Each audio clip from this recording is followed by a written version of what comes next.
Less than 30 seconds now in regulation. Could this take extra time? 16 seconds. Here's Dyal. Send it up at the point, Jay Lalu.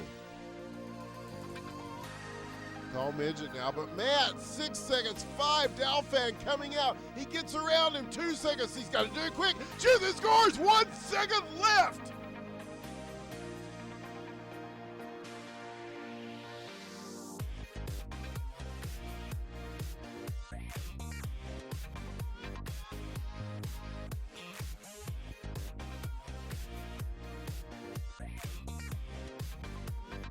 And there we are. Another week of LHL in the books. I'm doing pretty good. How about you? Doing okay. Looks like I'm dropping a lot of frames though, so we might have Yeah? some lag issues here at the very Damn. beginning. That's fine. Looks like it might be stabilizing out a little bit there. So I'm sorry if But the fucking A, audio great. quality was What is bummy this, right week there at the 2? beginning. Yeah, dude, yeah, it is. Week fucking 2. There we go. Season Well, 10. we're going into week 2, so. Ah, man, double digits. Double How does it digits. feel? How does it feel being in It's week weird. 10? It's Sorry, weird season to 10. me. It's weird to me. I mean, I've been here now for all 10, and it's just what? The progression. Like, the what? progression. Are we really here right now? Yeah. We've dedicated about almost 3 years of our of your life to this game. 2 years of my life. We as a community have dedicated 3 years of my life. Yes, your life. Wow, that's Yes, wonderful. your life. Like, I'm still getting this frames or not frames. I don't think it is, but looks like the connection's going in and out a bit. So I'm not sure. Let me know if you guys are listening what the audio quality is like, if it's stuttering at all. It hasn't disconnected, but it's going up and down. I'm not sure what the problem is. yeah, I'm getting a buffer right now on stream, so I don't know. Be downloading some porn there. I don't have any downloads going on either computer that I have up. So Wow. looks like it's stabilizing again. We'll see. Alright, I'm gonna keep watching it. If it really Yeah. becomes a problem, We'll we'll do it live. Well, I guess I'll just start local recording Mm-hmm. as well, and just start on my computer, and that way we can just upload it to YouTube afterwards. We got someone in chat is saying, Dial, try lowering bandwidth usage in OBS, will lower quality but remove lag. Yeah, I've lowered And- it before. I already have it pretty low by default. So Alright. I looked Yeah, we're into a lot of this. Yeah, I'm already at 1250 BG. So God. Anyway, yeah, so I can anyway, see it. I'm not listening to it, but I can see it stuttering a bit there. So I started a local recording. So we'll have something locally You will so have I a can at record. least upload it. And at least it's not flat out disconnecting. So I mean, I'll take that. It's better than nothing. So all right. Ugh. So I'll pull up the agenda here for us. So I posted it on the subreddit. Pretty much the same. I don't think we added anything to it. As usual, we're gonna try to move through things a bit faster. I mean, I feel like I say And that then- every time, Yeah, and it never, and then, like, it never happens. It's like 1 in the morning and we're still talking about Matt, and we're like, yeah, anyways, I have to move on to our first Well, team review. I'm sure we're gonna get to him again this episode because obviously Florida went through some struggles, and they're the team that took Matt, and Matt's only been there for one of the 3 games, so it's definitely something that we will be talking about. I mean, So, alright. he's made it compulsory 1 game per season, so really, what more does he have to do? But anyway, enough memes. He's at 1/3 attendance, about where we expected him to be, right? So, alright, so we'll go quickly with the news. There isn't a whole lot going on right now. We'll get into some potential trades and whatnot we might see early in the season. We'll get there later on, though. It's nothing. There's no official rumors about anything right now, so Jack Diver. I don't want to start anything here. I don't want this show to be the origin point. Do you have some rumor? Do you have some insider info there, Dial? I don't. Not yet, anyway. Not yet. Ooh. So hopefully soon. Hot, spicy. Yeah. So in terms of news, we'll just talk about briefly the website, which is now out, and the Android app. The Android app has been in the works for a while. It was made by Dildozer, and you can find it on the sidebar, and it should be still on the front page of the sub. It only came out a couple days ago, but it's pretty cool. He pulls the information directly from the Google Sheets for each of the 3 leagues, so you can pull up the stats for the teams, you can pull up the schedule, the standings, and take a look at all that.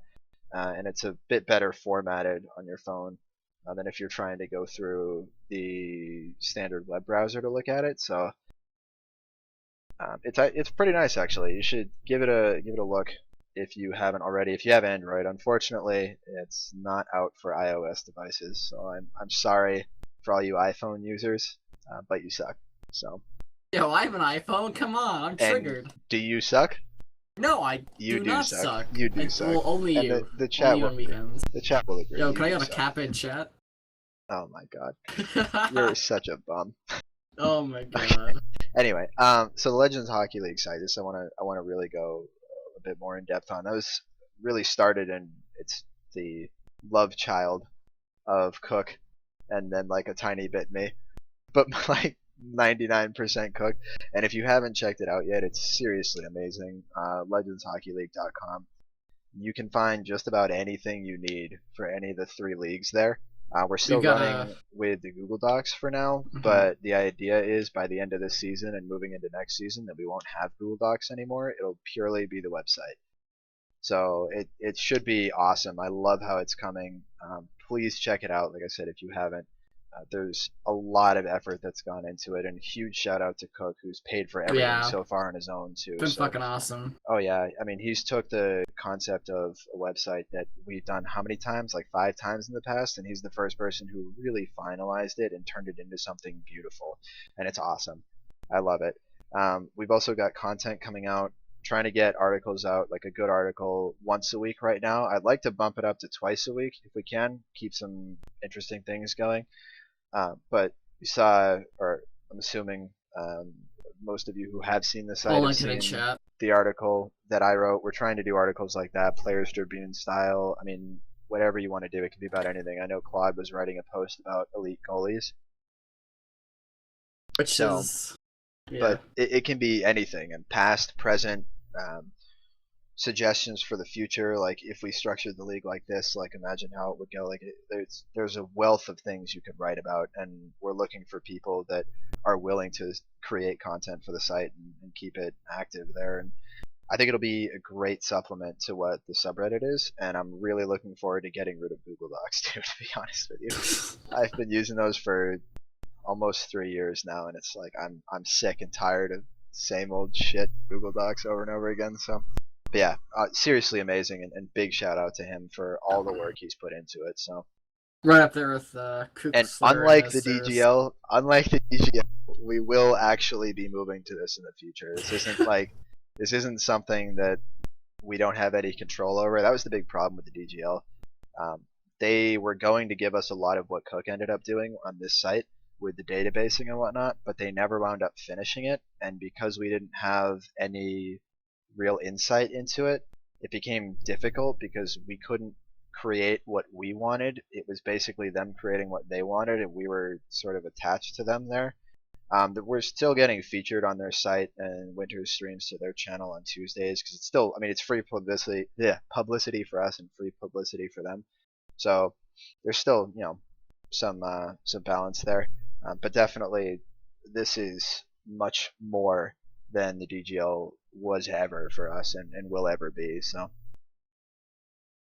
right now we don't have player profile pages. That's the big thing that we have left to do, where we're trying to set it up so you can look at a page about yourself and see all your career stats and feed your ego, see this current season, how you've been doing, see game by game, see awards that you've won, all-stars you've been named to, cups that you've won, the teams you've been on. With the highlights too, we want to find a way to link the highlights. That's a big part of what Dalfan is doing. With the highlights he just put out today, we'll talk about that real quick too, where he's basically just pulling highlights from every game for every save and every goal.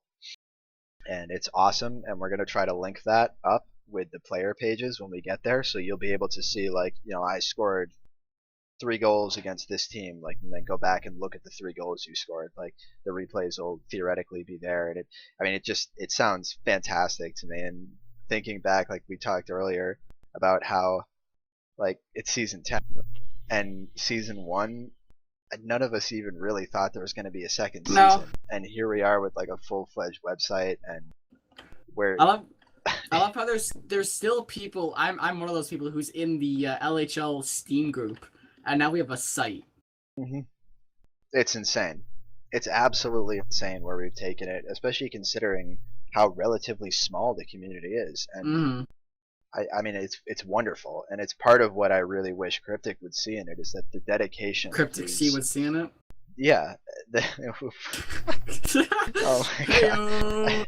The dedication that the community puts in for the size that it is something truly special. It's truly special, and it sucks that he pisses away this opportunity. But I don't want to get into that, or I'm going to sit here crying about it for the entire rest of the podcast. So, and we want to say that till the end. So anyway, but yeah, also, like I mentioned there, the replays, the index of replays, check it out.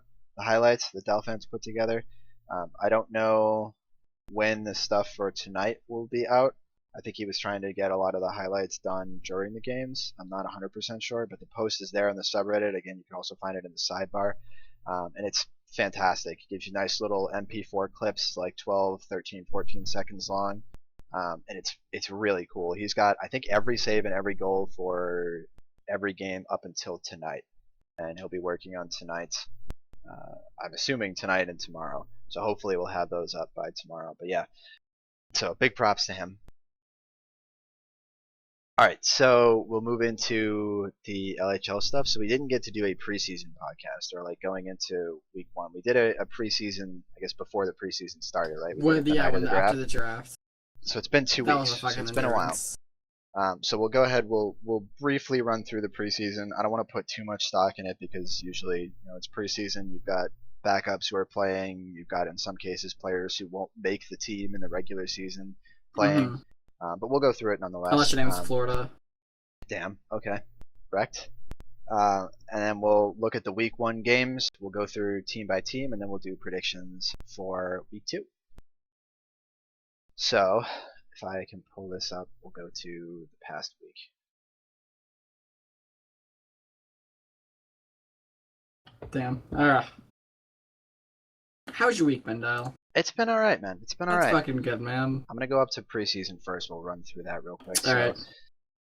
Alright, so the top games there, I can't scroll up any farther because of the way I've done this, unfortunately, so you can't see the fancy LHL schedule, preseason 10, but just know that, pre-week 1, it's fancy where it says that, those are the preseason games.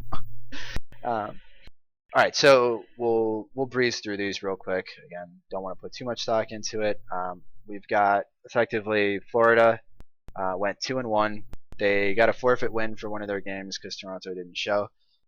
But nonetheless, still 2-1, beating out Toronto in the forfeit, beating out Edmonton 5-1, and then losing to Boston 5-4 in a really close game. Then Edmonton finished, I think, 1-0, 1-1, right? Yeah, they beat Philly the first day. Got dumped on by Florida on Tuesday, unfortunately. Not a very close game there, 5-1. No. And then lost in a really tight OT game to Washington, which is actually impressive because Washington did play the majority of their starters there. Edmonton did as well. And for a team that struggled as much as they did in that Florida game, to bounce back against what could likely be the best team in the league this season and take them to overtime is really impressive. So that was good stuff for them. Then we got Toronto, who finished 0-3 in the preseason. Yeah, it wasn't that good for Toronto. They did not have the start, especially starting with a forfeit loss, like the first game of the PK's preseason. throwing up a fuck DD in the schedule. We're not gonna. Oh, is he? Where? Yeah, he wrote it in the schedule. Oh my god, fuck DD. Hi, PK. What's up, PK? Well, if you're listening, PK, I'll move you in when we start talking about Boston. So. The circle jerk going hard here. Well, yeah, we got to get it going as hard as possible.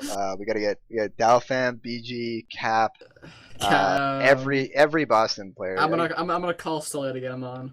if we can, I'd like to get all 8 The players Boston? on. Yeah, Oh, we'll just sit here and just talk about ourselves for a while because I know Gabe How- loves it when we do that. I How know he fucking loves it. he's been loving chat right now. He's been fucking yelling at us to get stuff moving, but yeah, Well, he always does that. So he's always Anyway. a fucking ass. But anyway, that's so yeah, Toronto 0-3 in the preseason. They had the forfeit loss against Florida that we spoke about earlier, where I think they had 2 people that showed up. Yeah, it wasn't that then good. fairly close game against us, 3-1 loss, and then a very close game against Philly, 1-0 Philly. So overall, not bad. They only let in 4 goals in the 2 games they played, so that's pretty good. They only scored 1 goal though, which obviously poses some problems there. But again, not reading too much into that. Then you take a look at Philly. Philly lost their first game 3-2 to Edmonton, and then they lost their second game 3-1 to Washington. So 2 close games, and then they won their last game 1-0. So again, not bad. 6 goals in 3 games. And again, 2 goals against average, pretty good. Still not quite enough offense from them in those games. They only scored 4 goals in the preseason, so you expect to see more. But obviously, if you watch the games tonight, they started to get that. So. And then we went 2-1, I believe it was, right? Yeah, we dropped a game to Washington 6-2. That was Yep. pretty rough loss. We won the Toronto game. Then Washington took a dump on our faces, rubbed it in a little bit. And then we stomped on Matt in the Florida. Oh yeah, we stomped on him, dude. 1 goal game, stomped on him, wrecked him. Absolutely dominated. We Wrecked him. let him score those 4 goals. Let him. But any whale. Any whale. Any whale. Any whale. Any whale. Any war. And then Washington, who won all 3 of their games, one of them in overtime over Edmonton, the other 2 in regulation, 6-2 over us, and 3-1 over Philly. So that put Washington in first. So Washington came in first in the preseason, Boston second, Florida third, Edmonton fourth, Philly fifth, and Toronto sixth. So which will be entertaining when we look at what the standings are now, which I'll pull up after we briefly run through the scores here. So if I get down to so here's week 1. Dogs in chat. So week 1, it was the Sunday Valentine's Day games was terrible. Sunday reschedule. So 3 out of the 6 teams were ready to play those games, but of course each of those 3 teams happened to be in one of the different games. So we wound up getting no games played. Which wound Tuesday up, was a bit of a fucking marathon. Yeah, exactly. Edmonton was still supposed to play against the NADT, but what I think happened there was a miscommunication where the players thought that because the Toronto game was rescheduled, that their NADT game would be rescheduled as well, and they did not get enough players to play. They did wind up getting 5 players together about 20 minutes later, but they had to use 2 players that weren't on the team, so that was basically just a scrim at that point. So officially a forfeit loss. It was a big forfeit win for that NADD team. They ended up winning, I think it's 5-1 or 6-1 with the lineup they played.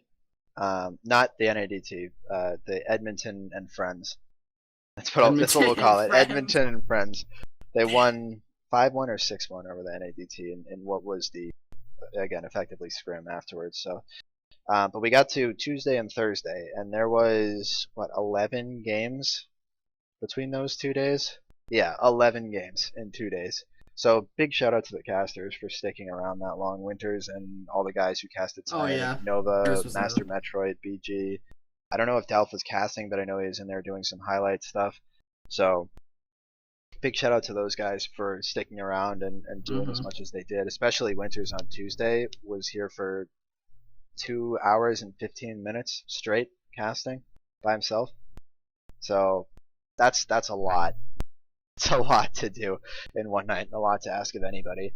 So, but the night started on Tuesday with a 3-2 win for Toronto over Edmonton. Toronto won again, second game in a row, 3-2 over Philly. And then Edmonton was not playing well. They were really off their ball, and I know they were playing Dildo, who was having significant ping issues, and that really affected their play against Washington. They got mercied in the 3rd period. I think there was 3 minutes left in the game.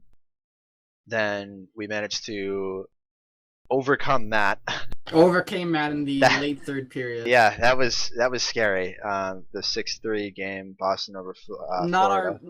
the score doesn't. I think the score kind of shows us as like having a bit of control in that game, but really up until like the last 3 minutes of Well, the third period, we didn't we'll have a get- lot of control. We'll get into it more when we start talking about Boston. So, then we beat the NADT 4-0. Woo. Highlighted by Dick Doug's and then rush game winning goal. Thank you Yes. very much. Thanks, chat. Yes.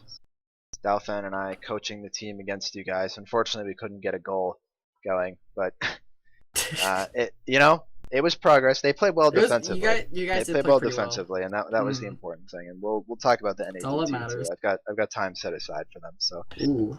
and then we played our rescheduled game against Philly, and that ended up being 5-3 us. Yeah. That brought us to Thursday, where we played for the 4th LHL game in a row. We played against Edmonton. We won 2-1. Really tight game. They played much better today, actually, in comparison to where they were Tuesday. It was much better from them. And then Florida lost to Philly 6-0. It was a mercy, but there was only 10 seconds left in the game. So, Yeah. I mean, it goes down as a mercy technically, but they played a full game. It wasn't like they got stomped all the way through. A big part of the problem for them, obviously, Evcobb not being here. We'll go into that more when we get to the Florida section. And Matt was not here tonight either. So that was Get more on that, the Florida section. the Florida section is going to be pretty depressing. Yeah. So Philly able to get a win under their belt, 1-2 on the week against Florida there. Then Washington played back-to-back games versus Toronto in the NADT. I think I want to say a lot of people looked at the Washington-Toronto game and said Washington should be able to win that fairly easily. I'm not saying like they're gonna trash all over them, but you'd think 2-goal victory, something like that is reasonable. I would have said 4-2 Washington if I was making like a prediction or something along those lines. And Toronto 1-1. Toronto kept it there for 2 periods, I think. It wasn't until halfway through the third, or towards the end of the third, that Washington scored their second goal. We'll double check that when we get there. But then Washington played against the NADT, and they won 9-4. So the NADT, first goals of the season, first 4 goals. Who scored the first goal for the NAD team in history? Icy. Damn. Yep. Out to Icy. Icy and BG, each 2 goals tonight. Damn, good performance. Yeah, Icy's especially proud of him because he came from the JSL last season. He wasn't even in the RSL. So he's making huge leaps, and he's been playing since November. So he's been playing for 3 months, and he's already to this point, and it's impressive. So I really like where he's going, and we'll get into that in the NADT. And then the final game was a reschedule, which was supposed to be the first game of the season, ended up being the last game of week 1. Was Florida versus Washington. Same lineup, no Matt, no Evcobb, and Washington won 6-0. I want to say like 8 minutes into the game. Yeah, there was 2 minutes left to go in the second period. It wasn't a good game. Yeah, I think it was 8 minutes. So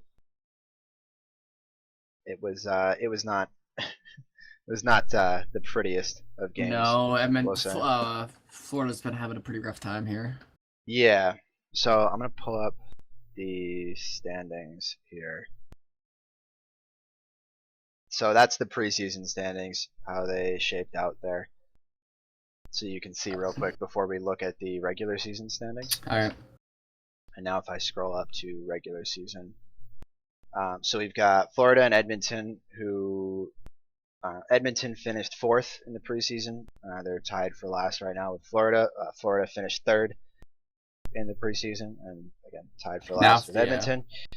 Philly was 5th in the preseason. They're 1-2 in both the preseason and the regular season so far. Toronto much better than they were in the preseason. Way better. 2-1 actually, which I think comes as a surprise to a lot of people. I know there was a handful of people who rated them the worst team in the league after the draft and after the preseason was over. So to see them come out and get their first 2 wins in their first 2 games and then keep Washington to a 2-1 game is really promising for them. And then Washington and Boston sitting at 3-0 right now, and we play them on Sunday, I believe. Ooh, that'll be a nice matchup. I think it's 7:30 or 7:50. It is 7:30. We play them Sunday, 21st of February. Be there or be a rectangle. Damn. Be there or Yeah. be rectangle. Yeah, it's a pretty hardcore meme. The That's streets have brilliant, hardened Dick me. Dug. That's brilliant. I know, I'm a goddamn Mozart of It's, language. it's America, Dick Dug. Is it? It's remember America? that. It's America. It's America. Land of dreams, hopes, and memes. Land of dreams, hopes, and memes. Oh my goodness. All right, so we'll shift the gears over here to the team by team stuff now. Ooh, We'll my start favorite getting part. into the games individually. Should we start with the circle jerk? Do we Do just you wanna get it him in? over Do you wanna with? get him in here? You want to move him in? I'm getting in BG. I can pull PK. Oh my god, we Buddy don't was moved to your channel. Yeah, we're don't getting need to everyone. get We're getting we don't need everyone. to We're get getting everyone in. No, Oh, that's fuck, okay. Dalvin's not online. That's okay. Well, I promised BG can get on, so BG's coming on. Okay, if he wants to come on, that's fine. So what's up? Yo, what's going on, PK? We're here to circle up. Circle up, square up, fuck off. Buddy was moved to your Round us channel. up. There's BG. All right, so we got 4 men in here. We got a nice Is circle jerk going. BG actually gonna talk? Yo, BG, are you good? Captain Oh, man. Hashtag. Are we jerking? We're jerking. Yeah, it's about to start. I was thinking we would sit there and remind Gabe to that we're better than him. So It's our podcast. We can do what we want to do. Damn. so how's it But going? anyway, let's start with our first game of the regular season. 6-3 win against Florida. Gabe? Yeah. I'm You guys good. want to talk about it real quick? I gotta go deal Yeah, with something sure. real quick, so I'll let you guys I take wish it I over saw for a it. sec. I'm pretty. So BG, you pointed this out in chat, and you said we were 4-1 at a point. I think we were because I remember going down, or I remember Matt crawling their way back up, and then us having to explode at the end. So that was a bit scary for me. I thought we were about to drop a 4-1 lead. I was having flashbacks to Game 7 against the Leafs, but it was a pretty tough game right up there until we exploded. But how do you Well, guys feel yeah. about that one? Matt started to become Matt, I think, in that second period. Mhm. He had, I think, maybe 2 or 3 goals that were just all really good shots. So Yeah, Matt's. If you give him space and time, he's gonna convert pretty goddamn hard. But we managed to hold him down there pretty well. I think in the third period we got in our game. yeah, I mean, I think both the first and third period, you guys didn't let up any goals. So Yeah, it was just the second period we dropped pretty goddamn hard. yeah. So other than that, I mean, all of our games are pretty good. I mean, Yeah, we've been obviously doing we pretty won. damn good. Yeah, we've been doing I mean, good. Boston's pretty good. So I mean, we're all right. We're a good team. So, yeah, I don't want to think jerk it too hard just yet. We're just getting started. You we're saved on the line. track. We're on track. We're on so- track for next season. And then we went 4-0 against the NADT team. That was a pretty solid win. Yeah, I played defense in that one, I think. Did you? Oh yeah, so- you did stealth. Yeah, I think it was me and you on Mhm. defense, so And then it was Sully and Ed, yeah? yes. I Yeah, believe Sully so. played goalie the first I think game. Dial may have played 1 period in that NADT Yeah. game, and he didn't even score a single goal. No, I thought he was so- good, but I don't know. I thought that was good too, but apparently he's not. So really, we're gonna trade Dial for Tom Midget. Tom Midget's a product of Dial, but anyway, it's hot trade memes. And then we beat Philadelphia 5-3 to end the night and do our 3-game little road trip there. I thought that was a pretty good game. I think we were 5-1, and then we let them score 2 goals. So that's not very good. But that wasn't not against Philly. I think that was close all the way till the end, wasn't it? Yeah, Really? yeah, we finally got those 2 goals at the end. Oh yeah, because Dial was a smacked really one close in the game. air. Yeah, we were losing, I think, going into the third Yeah, by a goal. So you guys came back in. All right, I'm back. I don't think we played very well that game myself, but we pulled it out, luckily. Yeah, we luckily got the win there. Are we in the Philly game? Yeah, we're at the Yeah. game. Yeah. Damn, good guess. We were 2-2 tied at the end of the second, and then I think they scored. they scored, I think, first, Yeah. and then we scored again, and we scored 2 more times to secure the victory. Yeah. Dial Dial- had six spin shots in that game for Mhm. goals. I remember.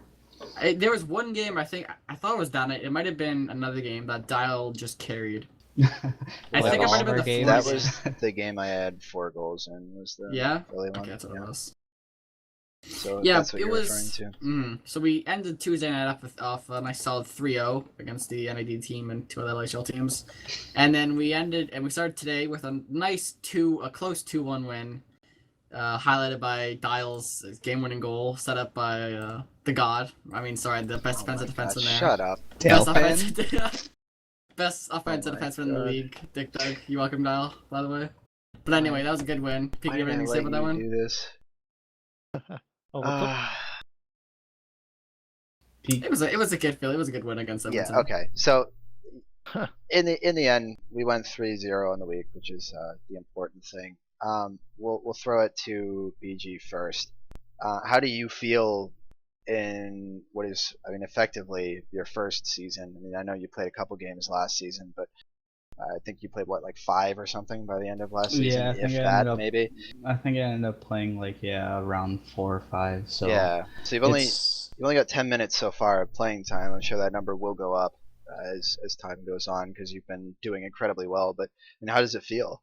I mean, you guys have put me in like such a good position where it's like every single player around me is really good. So it's not like there's much expectations for me. So it's kind of Who would you made. say the worst player is? It's made. I mean, other than Dick Dug or. Damn. No, that's a good Yeah, answer. kidding. Damn, I'm not even paying I'm just attention. I'm getting fucking ripped on. But seriously, like I couldn't be really in a better position to like transition to the LHL. I mean, I know like some other of the newer guys are in tougher situations and more expectations are put on them. So I'm kind of happy with getting some playing time. I really didn't even expect to play at all unless like people are missing. So I'm happy I've gotten any time, and I think and just all the scrims we've been playing has been really helpful just to get used to playing with you guys and playing at the LHL level. It's really nice to help develop me, I think. Yeah, You've been playing really well, and I've been impressed by you. Thanks. I will agree. Dial, come on. Sorry, I'm getting Steam messages all Oh over the my place right now, God. so I'm trying to balance everything all at once, and it's a little bit rough. Plus, the stream is, I can't tell if it's my laptop or if it's the stream itself is disconnecting a little bit. And actually, as I'm looking at OBS, we're getting the dropped frames and whatnot again. We're lowering the bitrate, so if that starts happening again, I apologize. But anyway, yeah, I think you've done an excellent job with the opportunities you've been given, and a big part of the reason why you're getting playing time or significant playing time, and why you're going to continue to get more playing time, is because you're earning it. And that's the important thing. You're taking the opportunities you're given and you're running with it.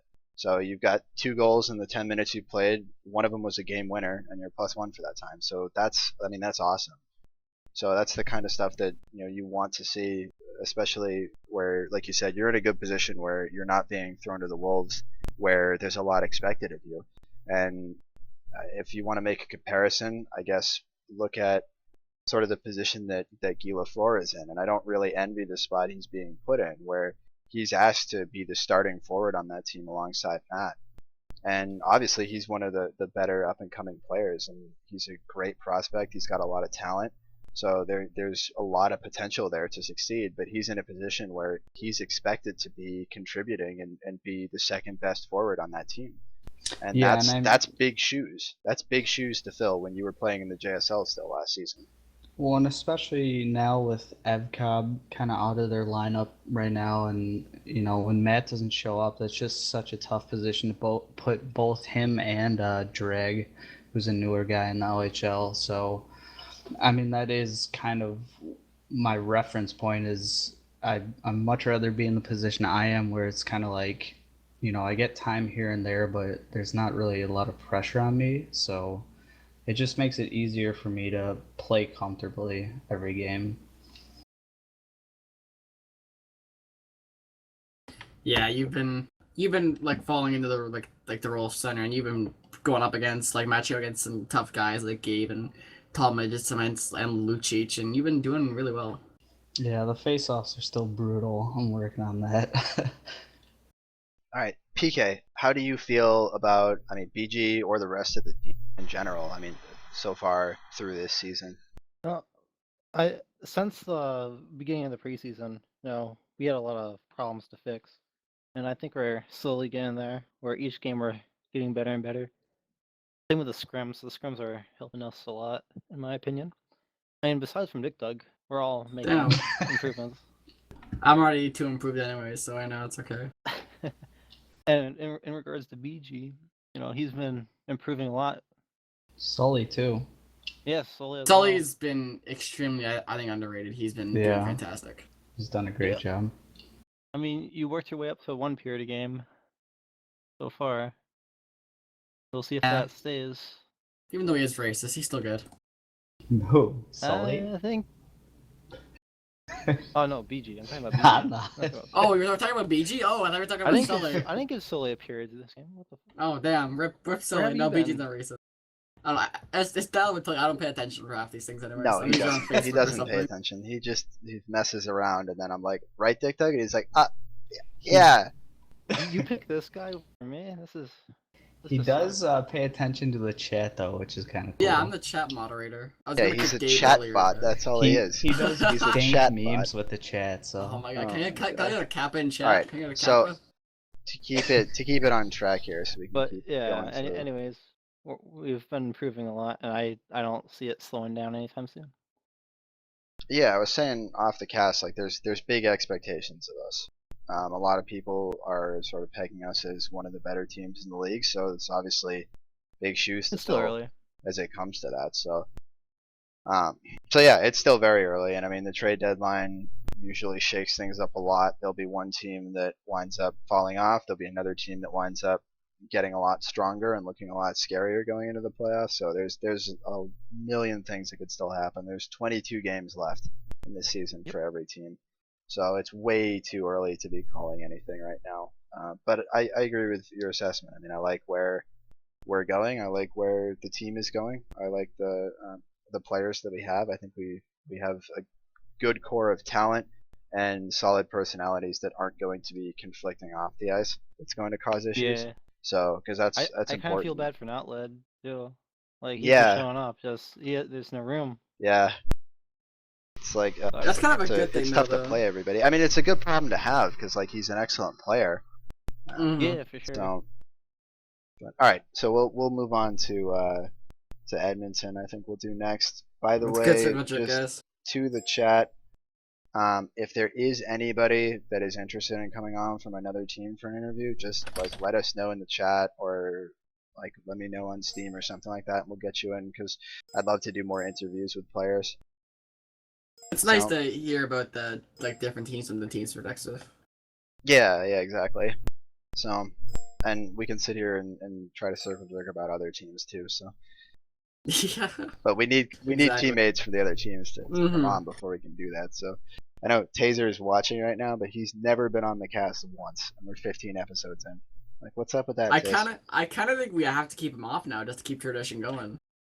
I know K-Bomb's listening too. K-Bomb, if you want to come on for Florida, I know it was a rough night, so like Yeah, you might want to cry. I wouldn't blame you if you don't want to come on, but Johnny is the in offer is TeamSpeak. there. Yeah, I don't think So- Johnny wants to come on, so Or Gila Floor. All right, I'm heading out. Thanks alright, for coming on, BG, man. thanks for coming on, dude. Good job. See you. See See you, dude. Buddy disconnected What a from your man. channel. What a Alright, man. so we'll pass it along to Edmonton now. So Edmonton is unfortunately 0-3. So they had a bit of a rough stretch there. Self-plug, I know you're in chat. I would love to have you on for Toronto if you're going to be around when we get there. So He's in TeamSpeak, so yeah. hit us up if we get to that point and you're there. So anyway, so yeah, preseason they went 1-2 in the preseason. One of those losses was an overtime loss. We went through that a bit there, but they have played. Getting latency problems yet again on the stream. So hopefully this comes across okay. But their first game was against Toronto, and they wound up losing 3-2 to Toronto. Which, based on the standings in the preseason and based on like the power rankings, if you look at what Lucic produced on the website, that would be technically an upset. But I think, as we'll sort of allude to here, Edmonton had a really rough night on Tuesday. Very rough night. And I I think think it will. the fact that they kept that game close despite the issues that they were clearly having, I think was pretty big for them. So Edmonton was actually up 1-0 after the first in this game, and Toronto tied it in the second, and then the third period, Toronto ended up pulling off 2 goals to outscore them 2-1 in that final third period and get the win there. So Otto in that game was a big factor, as well as Leafs. But Dildo got a goal and an assist, so he was 100% goal participation for them on those 2 goals. So he was pretty big that night. Or at least in that game anyway, for them. Wound up having some ping issues though as they went into their second game, which was against Washington. Washington, as we spoke about earlier, ended up winning that game 6-0, and it was about 3 minutes left in the third when Washington won that game, and they were already up 3-0 after the first period. So it was sort of a snowball effect where they were down 3 after the first, and then things just piled on. You know, you get down, you play desperate, and you start to play really aggressive offensively a lot of the times when that happens. Defensemen start cheating up more to help try and get the offensive production rolling, and you wound up leaving holes in your defense, and that's what happened to them. And a big part of the problem for them against Washington was the turnovers. They turned the puck over like 5 or 6 times at least in their own zone, 3 of them or 4 of them leading to goals against. So Yeah, really rough spot to put Fat Squirrel in, who's in his first starting role ever. And the fact that he did as well as he did that night, getting 13 saves, was incredible. I mean, you look at he's 13 saves and 11 goals against, so he's getting not terrible in terms of shots against, 8 shots against per game. It's not the worst. It's all right, but still, they're high quality chances, and that's really the important thing to consider, is that they're really not doing enough to help Fat Squirrel out right now. And part of that comes from the offense too. I mean, they're just not generating enough offense. They scored 2 goals in that Toronto game, and they've scored 1 goal since then, which was against us tonight. And tonight we won 2-1. It was tied 1-1 going into the third period. So that was goal by Crab from Big V.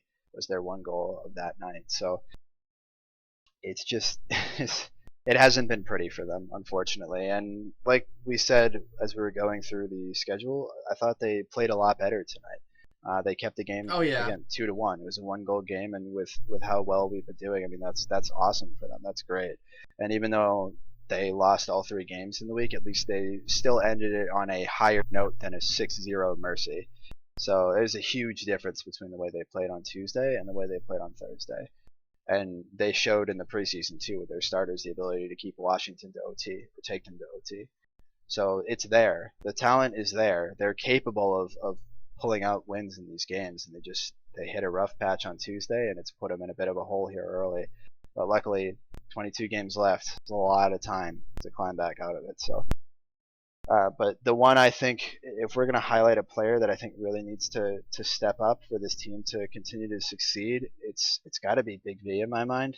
Has yet to score a goal this season in 3 games. This is his first set of games back after a season and a half, pretty much, of not being here. So we're talking like almost 5 months of not playing competitive hockey. But he's capable of being an exceptional player and a force on the ice. So, and he was drafted to fill that role, and it's taking him a little bit longer to shake off the rust than I think he was hoping for, and I think Edmonton was hoping for. And he's really going to need to start to pick it up if they're going to be able to pull out some of those closer games. And the other player I'd look at too is Dildozer, who was excellent in the playoffs last season, if you remember. Oh yeah, he was killer. I don't think he ended up leading the playoffs in goals, but he was leading the playoffs in goals up until the last game, I think, of the playoffs, up until game 4 of the finals. He had more goals than anyone else. He had like 10, I think, and Lalo had 8 or 9 going into that game. So he played exceptional at the end of last season, and that's why he was drafted to a starting spot this season. And they're relying on him to be the main goal scorer, feeding or getting fed from Crab and Big V and Trev. So he's going to have to really pick up the pace as well and start generating some chances on its own. And unfortunately, so far, it just hasn't quite been able to do that yet. Any thoughts from you guys on Edmonton? I think they're playing way below what they can and what we will see this season. I think, like, especially tonight, it was pretty rough for them, and this hopefully they can just move past this week and actually like maybe. I mean, who do they play Sunday? They play. Okay, so they play Philly. So like they can come into that game. I think if they can get a win Sunday, at least keep the game close, maybe get a few goals, like it's 4-3 or something on Sunday. I think we can see them start to progress upward this week. I think they need to get a big win on Sunday or something. Yeah, and I think the same thing can be said for Florida, which we'll get to in a sec. Like it's still very early, so 3 losses is not weekend, bad, so. and it's a lot better to start slow than it is to end slow. You really want to end strong. When you look at trigger warning here for any Tampa Bay players, but when you look at Tampa Bay and how they finished last season, they had like a 90 or greater than a 90% chance of making the playoffs with 4 or 5 games left, and they didn't make it. So it's one of those where like you want to get these bad losses out of the way now. If you're having problems, you want it to be earlier on in the season, and you want to be able to finish strong. So it's still it's not the worst place in the world, and I'm sure they'll look back on these 3 games as an anomaly by the time we get to the end of the season. Yeah, hopefully it doesn't continue because that wouldn't. It'd be nice if we could see a team, especially like Edmonton, with the core talent it has, with the possibilities it has, with people like Dildozer and Big V on the same team. I think we'll start to see those players click. I think we'll start to see Big V putting the puck in the net, hopefully climb in the standings, and Dildozer also putting in the net. I think Fat Squirrel also will do decent this season too. He'll be a nice dependable goalie. Yeah, and I think Fat has done actually very well. I mentioned it briefly. Oh yeah, he's been doing the sample size still. He's been facing some very high quality scoring chances from the other team, like we got into there, and I think he's shown an ability to stay in it even when the game is incredibly rough. And that game against Washington, he had 10 saves, I think, in that game. They played 12 minutes and they gave up 16 shots in that one game. That'll do it. Yeah, that'll do it. So obviously their shots against right now does not have their saves from tonight's game. We have not yet included that, so their shots against per game will go up by a little bit there once that's in, as well as their shots per game, as we don't have our saves from tonight either. So, but look at that. K-Bomb's in TeamSpeak now, and he's in the HQ Network channel. So I think he wants in. Do we get him in here? We might throw him on, but yeah, I'm about to throw it over to Florida. Unless PK, you have anything you want to add to Edmonton? I mean, they have a lot of potential. They could definitely be dangerous with Crab and Big V. They could definitely make stuff happen. But it's just a question if they're ever going to do anything with that potential, which they have to do some work with scrims or something. Because right now it's not working. I mean, they need Dildo to have not necessarily to the same extent, but the same type of Jay Lalu-esque breakout season where he just goes off, where he goes off. No one really expected it from him, and yeah, it's gonna have to be him or Big V, in my opinion. It's gonna have to be one of the two of them, but I mean, really, both of them are gonna need to step it up and keep things going, and I think they will. The talent is there. The talent is there. Sure. It's just a matter of execution at this point. Yep. All right, we'll move over to Florida, and I'll grab K-Bomb. Buddy was moved to your channel. I'm assuming, K, because you were there, that you wanted to get pulled in.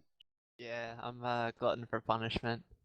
Oh man. Discount goalies. Hey, get your discount goalie. This is we'll try to go easy on you here, man. Yeah, that's fine.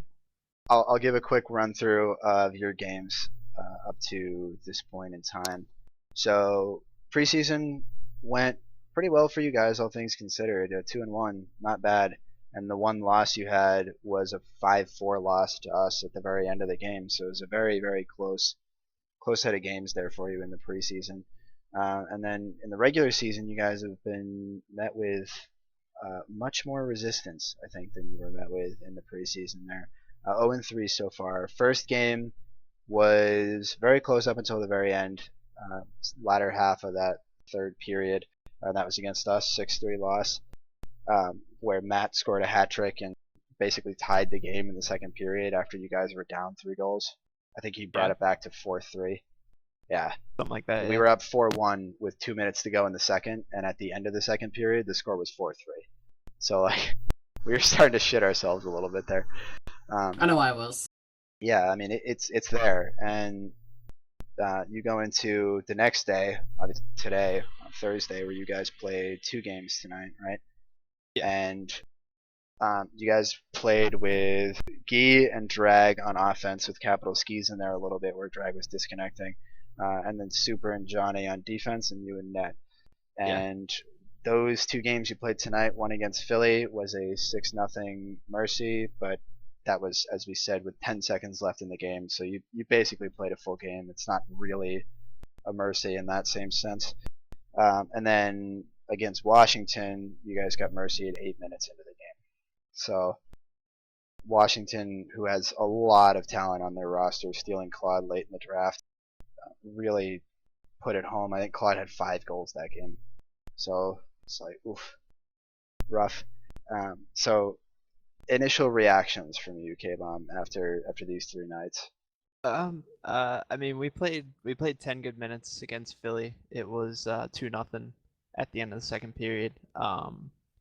And all we needed was a couple bounces to actually tie that up. The second game, the makeup game against Washington, that was pretty rough the entire game. I mean, I've never seen somebody make 1, never mind 2 of sharp angle shots like Midget did. It was ridiculous. Yeah, he really puck put body that game collision, away for please. Philly. Yep. Um, And then Claude in the last game, right? yeah. I mean, okay. Let's do a little thought experiment. I mean, if you take the pegged like leading scorer and any defenseman away from any team, they're not good. I mean, if you take, Dial and Dick Doug, Big V and Trev Crow, Tall Midget and Zam, Leafs and Ace, Claude and D-Man, Jerry, if you take those guys off the team, even for one night, you guys are gonna have a rough night. I agree. You are. I mean, I know you're PK's making some snide remarks over here, but that was a huge factor for you guys. Not having Evcobb, who's been dealing with this whole bed bug issue and not having a place to live right now, and then not having Matt, who's the best player in the game, is huge. I mean, that's your first round pick and your GM gone for these 2 games tonight. So I mean, the sky is not falling. Matt will win games for us by himself. It's a known fact as long as he shows up to games. I mean, I have 8 recorded saves on that stat sheet, that's wrong. You guys got to update that. That looks horrible. yeah, I don't have most of the saves in because we got to go back and verify a lot of it. Yeah. Where Dalp's going through and helping to get Can you to put the like a letter replays there so it breaks the save percentage formula or something? It'll look a lot better. It'll look Like a a lot better. Q. I mean, you're missing 2 full games worth of saves, so Yeah. and I don't think we have like 1 game of saves, which I think was Toronto, Washington was the only one we have confirmed up to this point. So like there's plenty coming, and it won't look as bad as it does right now. Oh, it looks bad. No, I mean, it could look worse. I mean, basically, like I said, I mean, the Philly game, even though it did wind up being a 6-0 game, I mean that's as good as we can really ask for defensively the first 10 minutes. And then I mean, if you insert Matt into that, that's a close game. With Evcop back from there, we're competitive. I mean, it doesn't show up anywhere, but we played a scrim against Washington in the preseason. They didn't have Taser. We won 4-1. Our team can win. All we really need, the only thing we are really lacking right now, obviously, is putting pucks in the net. Matt's the only one on the team that has goals, and that's a real key thing. I don't know whether it can be called secondary scoring, but we are unfortunately asking a whole very lot out of Key right now, and our guys are we're gonna get it done because we need to. And I think you guys will. Like, a similar situation to Edmonton, I think the talent is there. The talent is there. And like you said, Matt can win games single-handedly, and I've seen you do the same thing. It's a lot harder from the position of a goalie, but I've seen you steal games plenty of times before. I've and only scored one sure goal you the will. past couple seasons, so it's gonna be a little bit tougher. You're gonna have to start nipping them, dude, from your own crease. Just launch him down the other end of the ice, and goalie came out for a skate. Final countdown on repeat. It'll work. It'll work at least once. One Or is all you need. put capital skis in net, and you take center.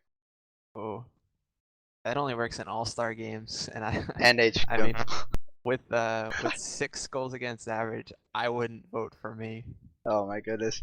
Well, again, very early, and I'm sure that number is going to go drastically down from where it is right now. So it's been a rough start, to say the least, for you guys, but I think it's expected given the attendance. I mean, one game played between the two best skaters in the roster is not enough to win any games, let alone 3 against some of the better teams in the league too. Like, you guys have had some hard matchups so far, so I wouldn't take too much into it right now. I know a lot of your teammates have been talking to him periodically throughout this cast and right after the game. I mean, it's really easy to get down on yourself and be incredibly frustrated after nights like tonight, but you have to shake it off. You have to shake it off and keep going. I mean, it's awful, yeah, but it's way too early to be getting that down on yourself and to be just sort of throwing it away. I mean, there's so much left to play for.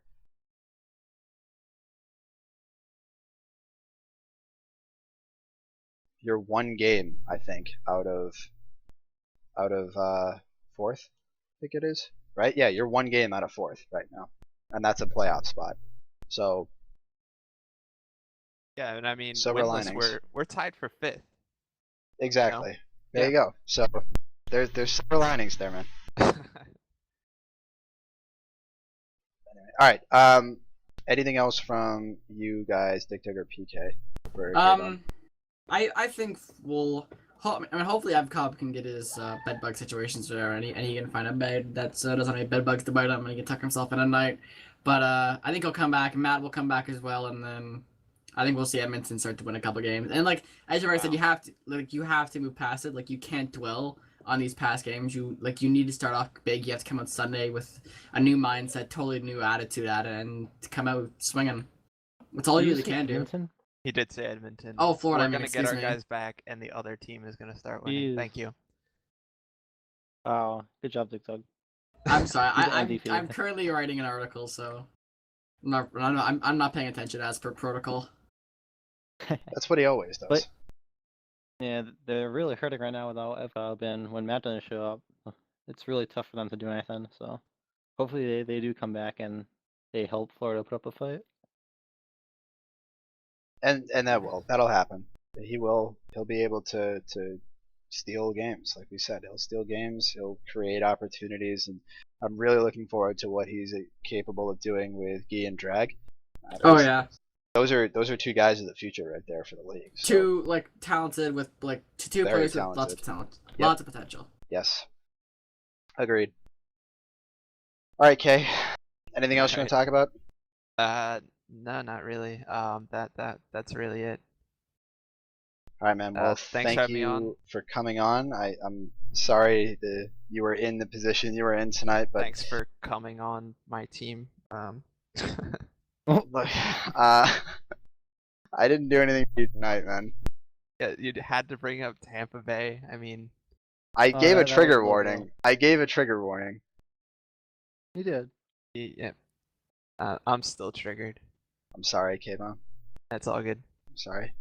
All right, have a good rest of the cast, guys. All right, thanks, man. Thanks a for good coming one. on, man. Oh, Disconnected yeah. from your channel. Fat scroll just got on. Should we talk more about how he has a 0 potential? Or Yeah, he's honestly pretty bummy. I don't think he's ever going to amount to anything, so, yeah, you know? Waste of a pick, to be honest. he's really the reason why they suck. To quote a good friend of mine, worst pick in the draft. Oh, boy. All right, so we're on to Philly. If there are Philly players that would like to come on that are listening, we would love to have you. If your name is Gabe, I don't know, maybe we'll have you. No, I don't know. no, I don't know no, how I feel about that no. one, but No. so Philly has started off I think aren't they at the same record they were in the preseason? Let me double check that. I think they are.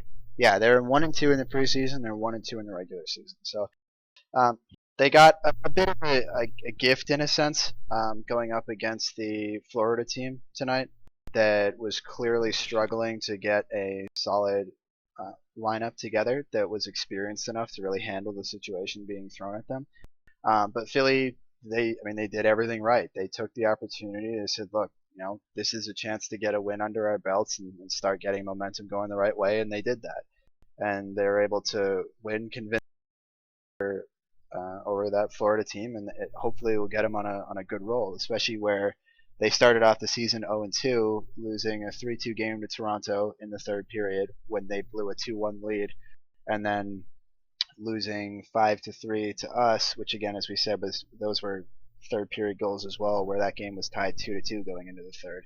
So 2 very close games for them. I think it was very important that they wound up getting a solid victory under their belts, and that'll be huge for their confidence moving forward. I forget who they play. Dick, if you can look it up, I forget who they play on Sunday. Yeah, give me a minute. They play. Who? Well, we're talking about Philadelphia. They play Edmonton, and then they play the NADD team. Okay, so they play Edmonton, who's a struggling team anyway. So that'll be a big game, in terms of like whichever team takes that is going to have a huge weight off their chest, so to speak. I think if you see Philly drop that game and they go down to 1-3 after this win, I think there's going to be a lot of doubt starting to creep into their minds there, expectedly so, where the only win they got was in the manner that they did tonight. But at the same time, if you see Edmonton drop that fourth game, it's like, ooh. At what point is it too much to come back from?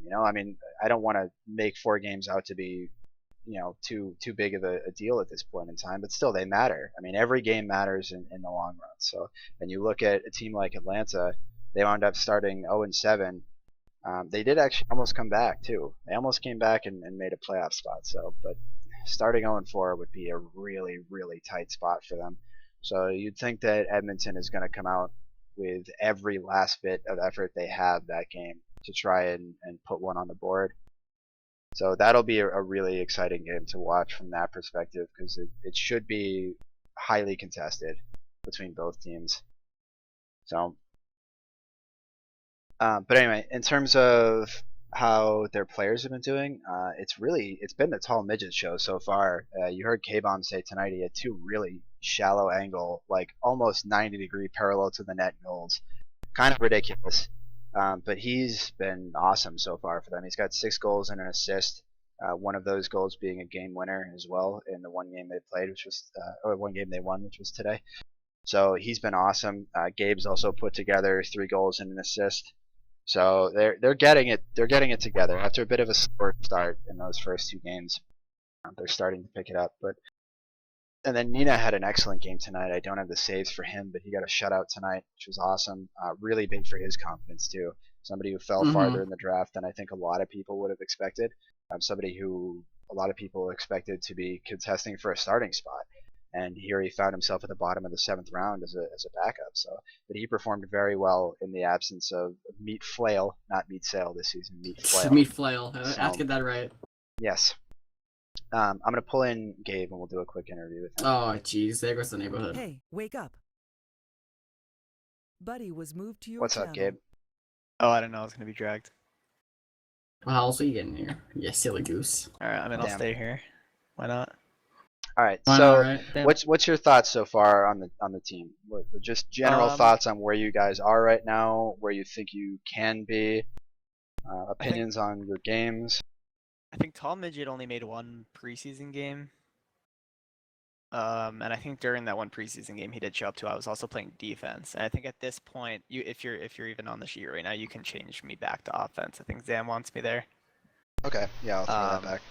Yeah, so we experimented with Zam and I on defense, and we just found that our team was too weak, especially when Tall was not there. So we're throwing me back up. I think overall,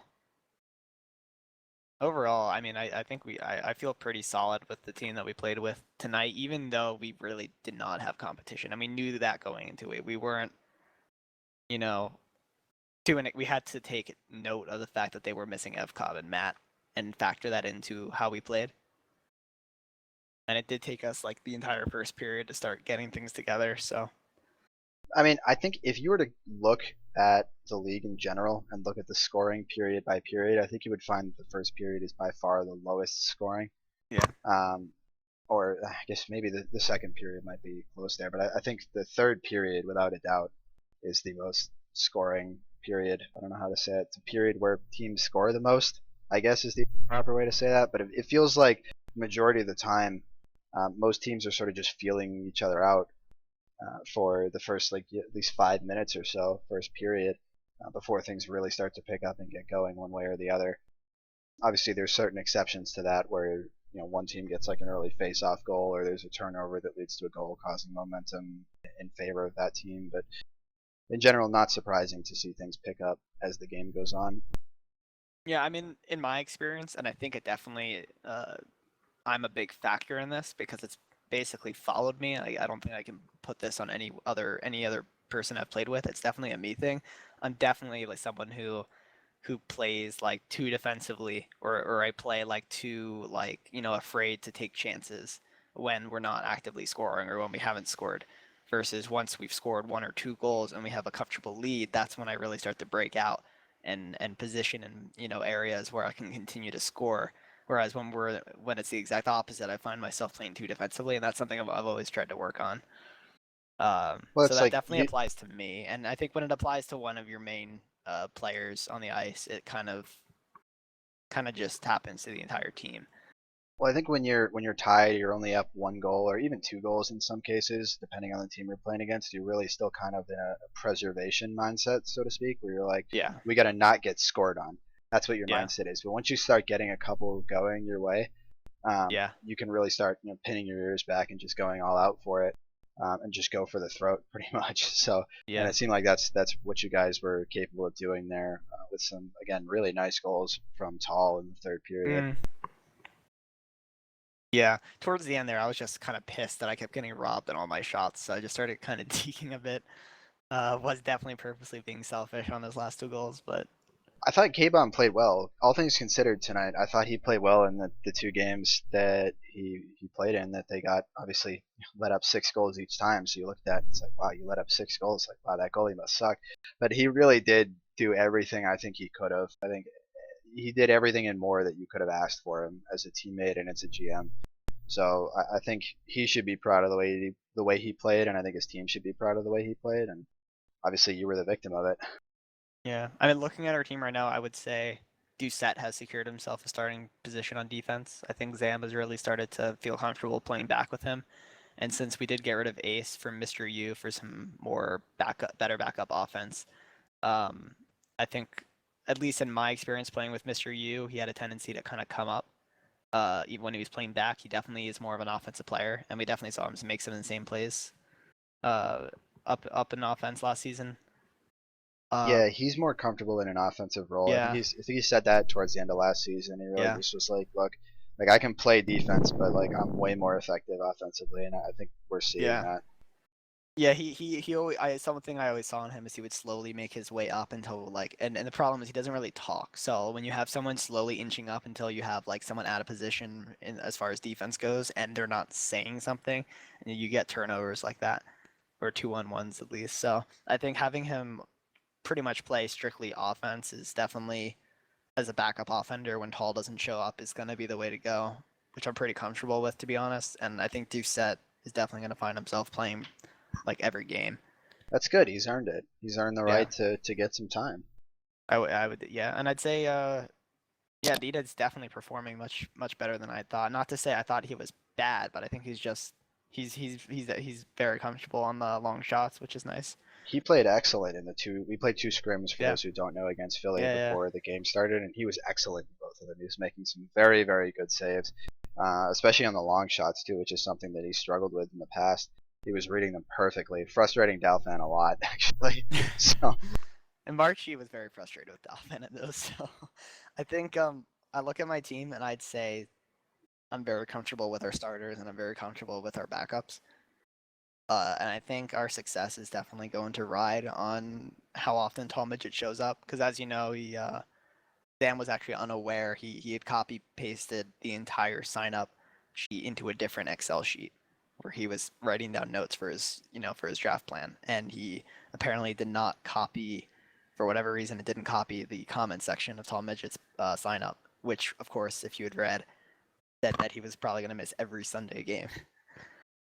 Yeah, and that's why he fell. I think that's a big part of the reason why Yeah. he fell as far as he did, was that he was going to have issues there. But like you pointed out, I mean, you have good depth in Marchi, who played well last season, and Mr. U now too. You do have good depth to back him up, so I don't think winning without him is going to be impossible or that hard. Really. Yeah, I I think think I'll you're just still find plenty myself- capable of winning without him. Yeah, I think I'll just maybe find myself controlling the puck more when Tall is not around. Which makes sense. So I mean, I still think you're the primary scoring threat on that team, even though Tall's obviously gets 6 goals right now. Yeah, I did play defense. Yeah, I think you're the First game. primary scoring threat on that team. I think that's pretty fair to say. So Yeah, I'd say overall, I mean, as long as Tall makes 2 out of 3 games per week, I think we should stroll our way into the playoffs, no problem. well, you heard it here. We're getting in the playoffs, no problem, boys. Confirmed. Damn, Confirmed. It's in the Bold bag. prediction. it's in Yes, the it is. bag. No, I was very happy to hear Zam say it's in the bag tonight. I almost shed a tear. Oh my god. It's like he was reading my mind, to be honest. Like it's like it's the GM I never had. Damn. It's in the Can I get a Dalpin shout out? Can I get a cap It's in in the chat? trash bag. It's the No- GM no I never respect had. 'Cause for that the- man always shunned me when I said it's in the bag. He had to talk to me a few times privately.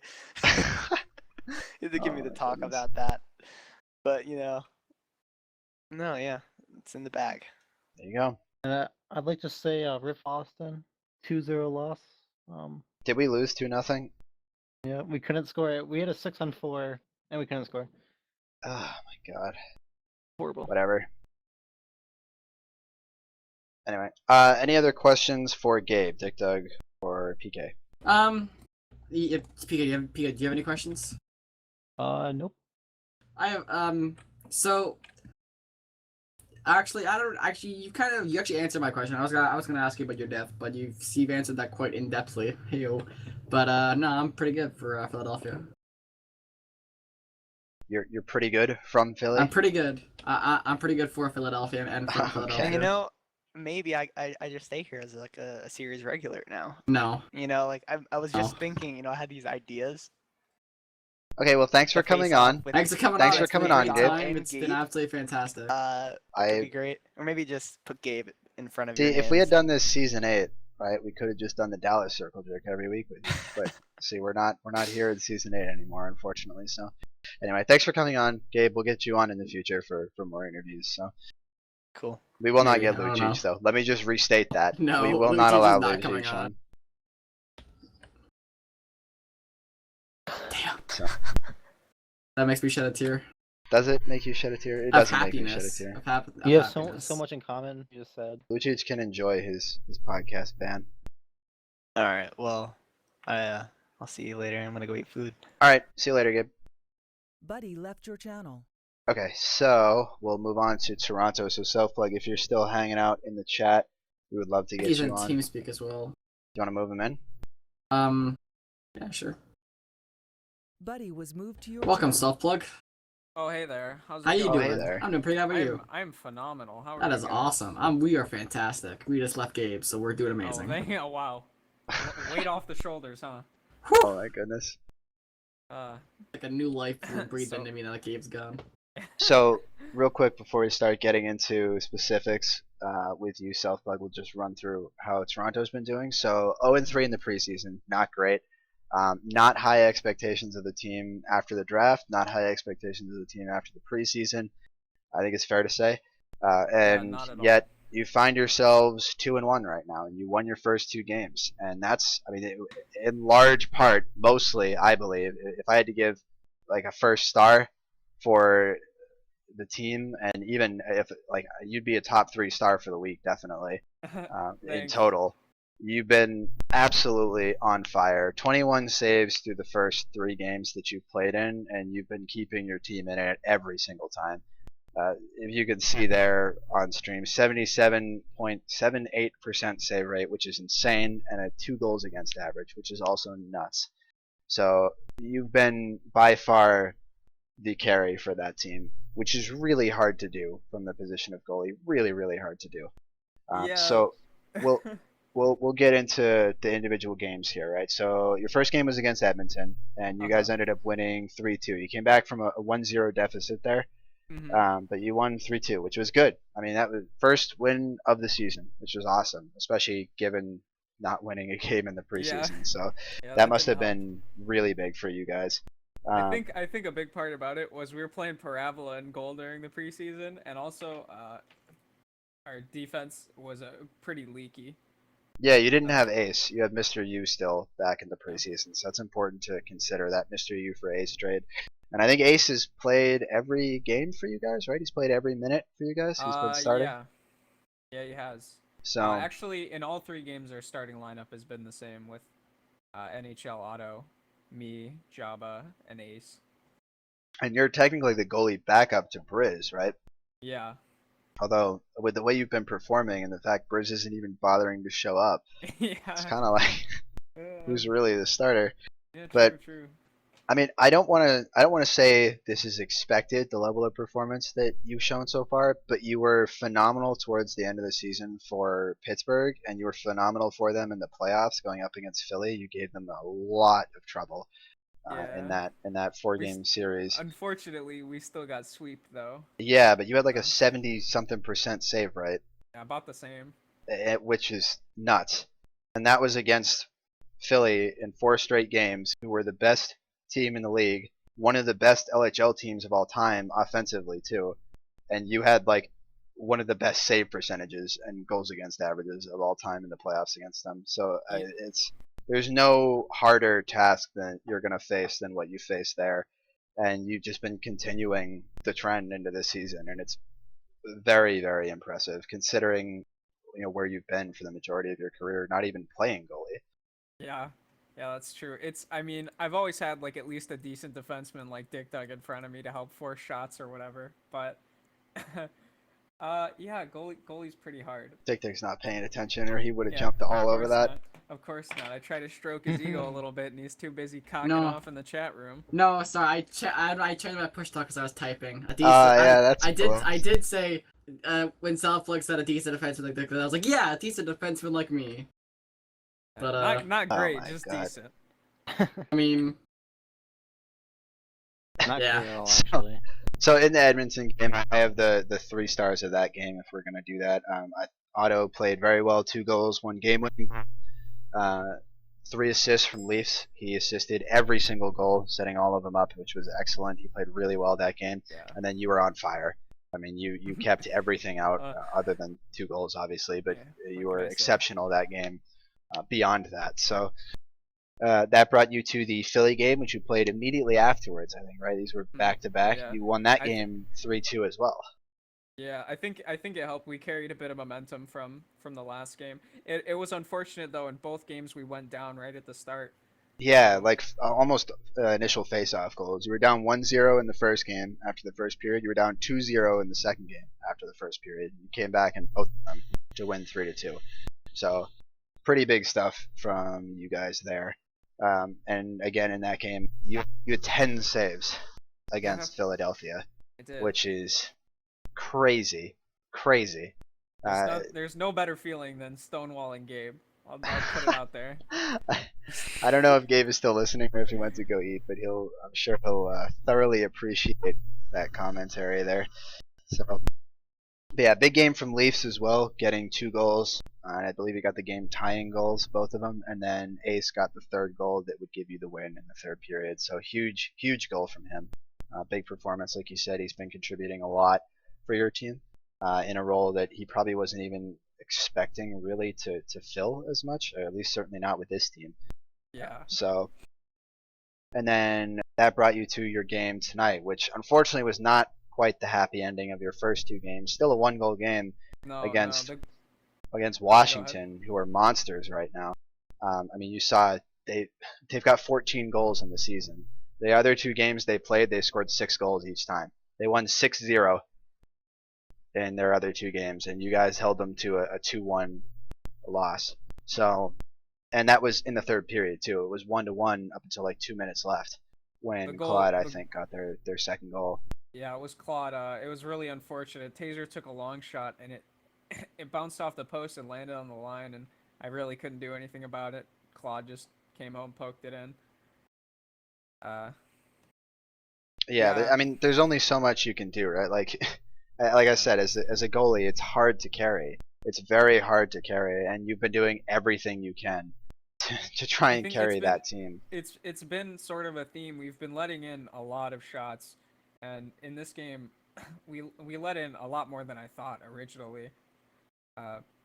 But I mean, the theme of the game really is more we've had them pinned down, and then we hit the post just so often, and then they catch us on a breakaway.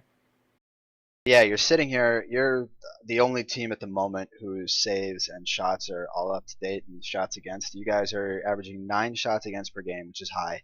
That's quite high. It's like about a shot and a half per game above average. I'd say average is between 7.5 and 8, somewhere in there. It's pretty good. It's average to above average. You guys are letting in 9 per game right now, which is a bit higher than you want to see, obviously. But what I find more concerning is only 6 shots per game you guys are getting, and that's very low. That's very low. Most teams by the end of the season are getting about 8, 9 in that range, somewhere in there. Like usually around the 8, 8.2, 8.3, 8.5, somewhere like that. And you guys are about 2.5 shots per game lower than that. And that may not seem like a lot individually, that number, but when you consider that would be 25% of your shots that you would expect to have that you aren't getting. And you mentioned hitting the post a lot, and that's probably where a lot of those are going, because obviously we don't track posts anywhere. It's hard to count that statistically and factor that into your shots. So, but that was the one concerning thing that I saw, was that it looked like the offensive production wasn't quite enough. I mean, you guys are 3 games in and you're -9 shot differential right now, which is not pretty. But there's still plenty of time to turn it around, and you're 2-1. So with the way you guys played today against Washington, there's really not much to be disappointed in so far. So stats can only tell you so much. So yeah, I think our defense has been having trouble just breaking the puck out to the offense, and we sometimes we'll miss an easy receive or something, and it's just really unfortunate.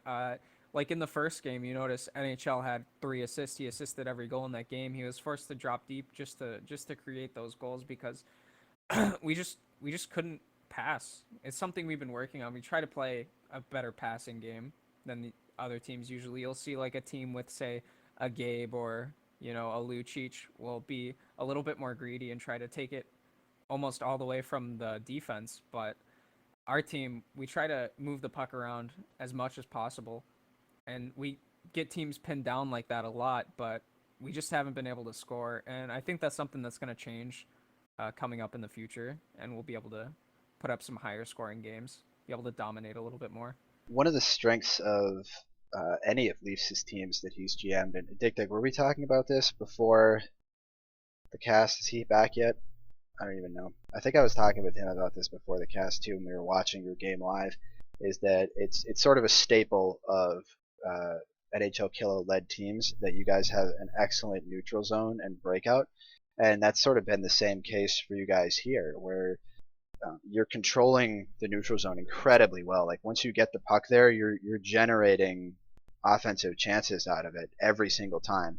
It's just a matter of finding ways to capitalize on it more, and that's something that you've been struggling in so far. And I guess from your perspective, right, being a goalie, and I'm just going to make the assumption at this point, from here on forward, you're still going to be playing goalie and starting for that team. I have no idea what's up with Briz. Hopefully. But yeah, you've been, and from your position, it's like, what else can you do but keep trying to make as many saves as possible for the team? But I think you guys are capable of a lot more than people have given you credit for up till now, and I think you're going to continue to display that. going forward. I mean, you guys are 2-1 in your first week, and that's a great place to start. So there's really only place but up where you guys were rated at the beginning of the season. So Yeah, I thought it was a little unfair how we got rated at the start of the season. I mean, how can a team, with NHL, KS Auto, and McJava be rated so low, really? By losing I all your mean, games. Yeah. Briz is the only non-forward, I think, to ever win the playoff MVP. Shit. Yeah, I didn't know that. Yeah. But yeah, Briz is just he's been around for a long time, and he's been a phenomenal goalie pretty much since the beginning, as far as I'm aware. And I mean, you're outperforming him just by showing up, but I mean, you've been playing exceptionally anyway. Like, I don't think it's fair to say that Briz would be doing as well as you're doing right now. So that's going to be a serious question that I think Leafs is going to have to ask himself at some point if Briz comes back and starts making more games. It's like, which goalie do I put in? Like, we're looking we're looking at a goalie controversy here. Maybe the first time in a long time, where it's like you've got two exceptional goalies, and which do you go with? And that could be potential for trade value too. If you're looking at a player that could be traded, if Briz's attendance starts going up and Selflug is still doing as well as he is, I mean, that's one of the better goalies in the league right there in Briz that is unneeded on Toronto at that point. And do you actually consider trading him for another piece to build the rest of your team around? I mean, it's certainly something that may come up in the future. So. I don't think I'll ever be nailed down as a consistent starter, just because sometimes, you saw it towards the end of that last game, I get a little shaky, a little nervous, and I'll make a silly play. Like, just before their goal, I think 15 seconds before, I tried to break out the puck, but I sent it right to him, and that sort of led to their goal almost. I mean, there's growing pains. There's growing pains in general, and like Dick Dug and PK can both tell you about this, as they both.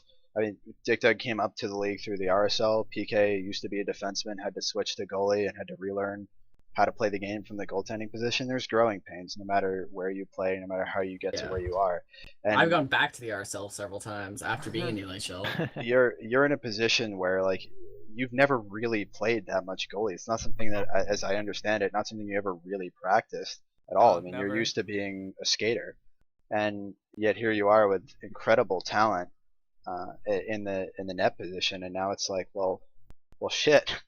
And it's like, I think you're in a good position where if Leafs can continue to work with you on it, I think you could really become a definite starting goaltender with the way you've been playing recently. It's going to be a lot dependent on how the next couple of games go, because that'll really start to determine whether or not this has just been a hot streak for you, or if this is sort of the level that can be expected of you night in and night out. And assuming that's the case, I mean, I believe it could be, given how well you've played in every LHL game you've been a goalie for. Yeah, you pull back last season versus Chicago. It was a standout performance from the whole team, but I played well. I think I have the potential to be a consistent goaltender, but it's not really something I have like a crazy passion to be. I sort of like to skate because I got the deeks, So if you were given the starting goalie role, would you make that formal transfer over, or would you still want to go back to being a skater at some point? That's a tough question, because it's not something I really want to make a decision on, because for now we have Briz, and I was drafted as a starting defender. I was drafted 4th round by NHL for some godforsaken reason. He wanted me to start on defense with the Jabba. performance you've given, like I said, if I had to pick 3 stars for the league for the first week, you'd be one of them. So I think that 4th round selection is looking pretty warranted at the moment. Yeah. I think you've definitely deserved the opportunity of being given right now.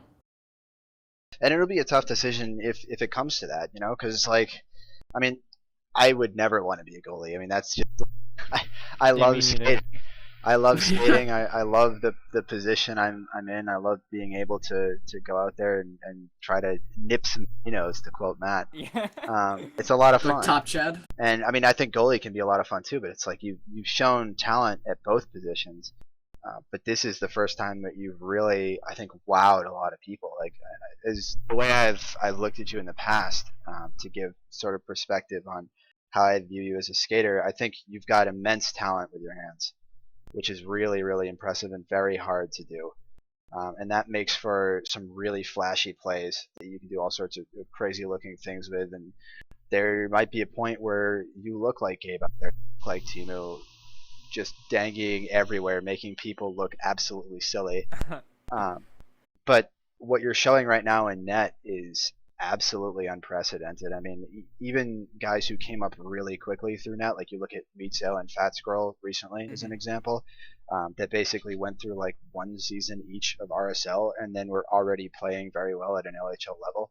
Still a bit early on Fat Scroll, but I think he's capable of it. And I mean, Fat Squirrel's phenomenal. You're improving even more, or even faster than they are, and that's incredible on its own. So I think if it does come to that, I really do think you should give it some serious thought. It may not be quite as glamorous as the forward role that you want to play, but you're damn good at it. Yeah. So I'd keep it in mind. Yeah, it's always been in the back of my head, but I'm not gonna make the decision now. At least not. Yeah, you don't have to. You don't have to. I just don't want you to wind up throwing the opportunity away because I think you're really selling yourself well here, especially if we're looking at moving to 8 teams next season.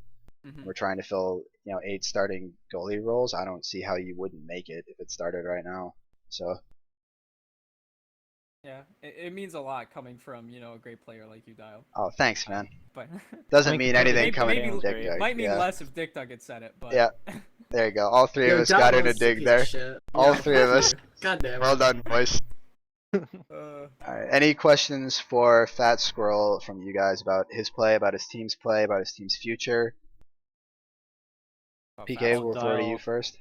Oh, your second goal of our game tonight was pretty good. The second. Thanks, Looked like man. actually had a nice pass. He had a nice shot pass. Yeah, damn right I had a nice shot pass. That was a damn good shot. Did you just Sorry, watch it? Oh, I'm watching right now. I have 1 minute Okay. left. Okay. I'm gonna yeah. dude, use the new well, LHL highlights. Yeah, I don't know that they're out yet for the games tonight. I don't know if Oh, he's they're been not. working on It's only Toronto versus. I'm counting them as Okay. saves. it. Anyway, PK, any questions for Self Plug regarding Toronto? Lay him on me. Do you guys when's Bruce gonna play? Do you guys Damn. He's know? supposed to. He wasn't supposed to show up this week. That was known. I don't know if he's He's coming in on. San Juan right now, or San Juan. I don't know how you say that, but he's on vacation right now. San Juan. Something Actually, racy. I remember seeing the Snapchats now that you mention it. He Yeah. kept posting a bunch of Snapchats with a lizard. There was some lizard, like a big ass lizard, like not a small one, a big one, just sitting in the background. He's taking How like big was it, selfies with Dial? the lizard. It's pretty big. It's pretty big. It was longer than Epcot's penis. Oh damn. Damn. Well, Yeah. that's not very. Specific. For those who Yeah. watched the last podcast we did. Oh my god. Was that Oh, 2 speaking- episodes ago now? That I was think it 2 was episodes 2. ago. Yeah. Speaking of penises, Dal, how big is yours? Okay, we're not getting into that. I'm sorry I brought it up. I'm sorry I brought it up, man. Any more questions? I mean, there's a lot to say about Toronto. We're a team with a lot of potential and a lot of ability too. So. How's the atmosphere? And is it good? It's- You guys? Yeah, it's pretty good. We working well together? we clicked pretty well. We got a lot of banter. We like to shit on each other a little bit, but it's all That in sounds good like fun. Boston. I wouldn't know. I'm not on Boston. Thank Yeah, you. right. We'll see. We don't shit on each other. We just shit on Dick Dug. Yeah, Like, that's what I We meant. wait for Dick Dug to go to sleep, right? And then we all just squat over him and take turns just dumping one out right on his chest. Right. I think I saw a video like that once. On Fat Squirrel, I could have link some you explaining many to do? videos like that. I had 5 saves for you, so I don't know where you got the extra save. You had 5 tonight, or a Self Plug had 5? Who are you talking about? Oh, Fat Squirrel. Fat Oh, Squirrel and myself both had 5 from my Okay. counts, Okay.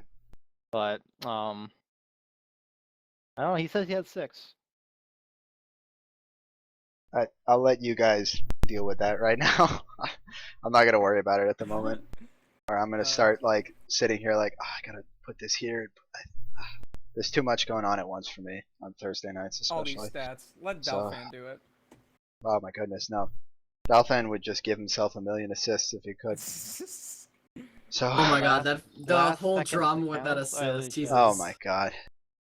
I'm still like, the only reason I gave him the assist is because I saw the redirect on that play where the puck he had the- redirects slightly. He had the angle for the shot. Just because he has the angle doesn't mean it's a save, you loser. Oh my god. Anyway, Don't be we'll a get freaking we'll Hey, get hey, off hey. we'll get off Whoa, of Boston PK, because we keep PK, getting it's all back about onto that. net So presence. anyway, right? all right. So thank you, Self-Plug, for coming on, and we'll move it's on no to problem. the last team, Washington. Self-Plug, I'm sure we'll have you on again, and I expect big things from you in the future too. Oh, of course. You're gonna get that save percentage over 80% by the next Oh, time we see I'll you. try. I'll try if my team could stop giving away breakaways. Ooh. You know, I mean, I Well, stopped. I stopped at least one tonight. So you had a really nice It'll 2-on-0 stop. Really, really nice. yeah, that was in the Washington game, I think. the Washington game. Let me think. There's been a lot of stops. I gotta. Right, Dick Dick? Was it tonight that he had the Self-Plug had a really nice 2-on-0? Oh Save? yeah, I think it's save number 7 or save number 8. Let me I check. think it might have been. It's- It might have been yeah. yesterday. I don't know. Yeah, no, it's today. It's save number 7 versus let's see who is that. Oh, I know Lucic. there was one. I think it might have been K-Bomb. It might have been Self-Plug though that had a 2-on-1 stop. It's Yeah, it was you might be Self-Plug. thinking It's of the this one I'm one. thinking of. Oh, You want to oops. post it in the stream chat for us? Oh, in the stream chat. Sure, Yeah. there's that one. Can I get a kappa in the chat too? It's this one. If you guys want to watch it, you can. If you wanna guys are see- curious. If you it's guys this want to one. see all my save highlights, you can just go here for tonight's game, and let's see. Look at the other games You too. really are the Self-Plug, aren't you? I am. That's all me. You can see my game versus Philadelphia here. Oh my Very, goodness. very fun. And last but certainly not least, the game versus Edmonton, which I very much enjoyed. Here.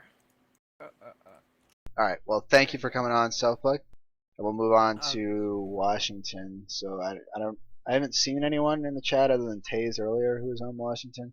So if anyone wants to come in from their team and I'm sure talk shit like they're the best team in the league, which they could be. I can talk shit for him if you want. It's No, that's all right. The less Alright. the less talking shit that happens fine. that isn't directed at Dick Dug, the Yeah, better. yeah, I was gonna say. So All Damn right, it. see All ya. right. Thanks. I'll go back with. Oh, Guy LaFleur's gone. I guess I'll just go cry alone. Bye. Good luck with that, man. You too. Buddy left your channel. All right, so we'll take a look at Washington here. You guys good with that? You guys alive, either of yes, you? I suppose. Maybe, it's all right. Right, Dick I Dug? mean, not much to talk about. Well, other than the fact that they're 3-0 and that they're doing I think they're exceptionally just getting well. lucky. The Um, teams are underperforming against them. So let's run down their games and sort of how everything's been going for them, right? So preseason they went 3-0. One game was an overtime win, but still they did not drop a game in the preseason. Week 1 this past week they played against Edmonton, who we spoke about earlier. It was really just off their game. It was just a bad night for them and all around, and ended up mercying them 6-0. Claude got 4 goals and an assist in that game. Lucic got a goal and 2 assists, and Proper got 7 saves and a shutout. Then Washington versus Toronto tonight. Washington struggled a lot more in that game, actually. The first time they've really been tested, even in the preseason, is the first time, I guess, other than Edmonton, who took them to the overtime game. But Toronto really gave them a scare, really could have won that game if one bounce goes differently. They won 2-1 in that game, and it took them till the very end of the third period when Claude got a goal off of, I think, a bad bounce off a rebound or a bad bounce in the corner, something like that. So, and Lucic got the game tying goal to bring it 1-1 after they went down 1-0 early from Otto, and as we said, Claude game winner to come back. And Self-Plug played phenomenal in that game. As we said, 8 saves for him. on 10 shots, so it's an 80% save rate, which is pretty fucking good. So, and then their last game was 6-0 against Florida. Trigger warning, Florida, K-Bomb, I'm sorry. And that game ended in only 8 minutes of game time. We sort of spoke about that before. You know, you don't have Matt, best player in the game, first round pick. Yeah. You don't have Ev Cobb, one of the better defensemen in the league, your GM. And then Drag wasn't even there for the first half of the game, so they had to play capital skis on offense. And there was issues all around. Actually, I'm thinking of the other game that Florida played. Sorry, Drag was there for the Washington game. And then Super and Johnny on defense. And they had to go up against Lucic, Claude, Taze, Jerry, and Proper. And Proper got his second shutout. I don't have the formal saves yet, but I will get that later. But I don't believe Washington gave up very many shots on net. We don't have... So Washington had 2 saves in their first game, and that was against Toronto, or I might have it the other way around. He had 2 saves in one of the 2 games, and I think that'd be actually more likely against Florida there. Point is, they're giving up an incredibly low amount of shots against per game. Once the saves are in, that shots against per game will go up a bit, but you're looking at something that's probably going to be about 5.5 shots against per game, which is nuts. That's insane. And again, sort of as PK alluded to, they're not really being tested outside of that Toronto game and that Edmonton game in the preseason. They're not really having to work very hard for the wins they've been getting. And you seem to think that their opinion of themselves is a bit inflated right now, PK? No, I was just messing. They're definitely a good team, and I wouldn't be surprised if they keep up their performances. But I think they are slightly overperforming, and the other teams are slightly underperforming right now. At least in the games they've played. I'd have to agree with that. I would agree as well. I think they're definitely one of the better teams in the league, if not the best team right now. I think putting them any less than top 2 is not fair to them by any means. Oh yeah, for sure. I think they're very well put together. I know we were worried in the podcast about after the draft. We spoke about this team and that they'd have I believe we said they'd have a high ceiling, but low floor as well, where we predicted there would be a lot of issues, potentially anyway, with Claude and Lucic playing together. Both of them tend to be the primary scorer on their team. So in order for the team to succeed, we noted that it's probably going to have to be one of them conceding sort of to the other. That you can't be 2 primary goal scorers. It's just not how it works in this game. And so far, Claude has been the guy. I mean, he's got 10 goals so far in 3 games, which is crazy on its own. 5-goal performance against Florida tonight, and he's got 10 of their 14 goals in total. You see, Lucic only has 5 points, and I mean that's low for him. Like he's like a top 7 performer in the league right now, and it's like he's underperforming, which is scary in that aspect because it's like, my God, what could he do if he starts picking it up too? You know. And they've been just absolutely on fire. Taze as well, 5-point game tonight. He had a goal and ended up being 4 assists after some ghost assists were rewarded to him that wasn't given to him in the game. Usually Claude with his antics. I don't know what he does, but Claude finds a way to drop the assist on like every goal he scores. I don't know what it is. But the number of times I have to add an assist to a goal that Claude scored is ridiculous. It's always him. It's always him. But yeah, so Taze and Claude, statistically by far, really performing exceptionally well. But there's also Proper Cheese, who's got 2 shutouts in 3 games. He's won all 3 games. He's allowed 1 goal in those 3 games. And he's going to be looking at a save percentage that is at least 90%, and when you add the saves from their final game, it'll be something like 95% potentially, 94% after 3 games, which is insane. So that's quite an impressive start for them. And I think it was the very first game against Edmonton, they had 16 shots in 12 minutes of ice time. 16. Like, what? And they may have even beaten that pace tonight against Florida. I'm not sure. We got to count the saves from that game for K-Bomb, but yeah, it's just absolutely nuts. And their team was really put together by the fact that Claude fell so far. Claude and Lucic both fell farther than you would normally expect. And what I think isn't fair to say of them is that their team was drafted through lies, as I saw posted in the chat there. He was accusing them of being liars on the team. I believe that was Gabe. And I'd like to point out that it's not the same thing. I know conclusions are going to be drawn to Season 6 San Jose, where Lucic wound up falling to the 4th round because he was basically feigning interest in the game, just to sort of drop a bit in the draft and not be drafted to a team that was bad in that sense.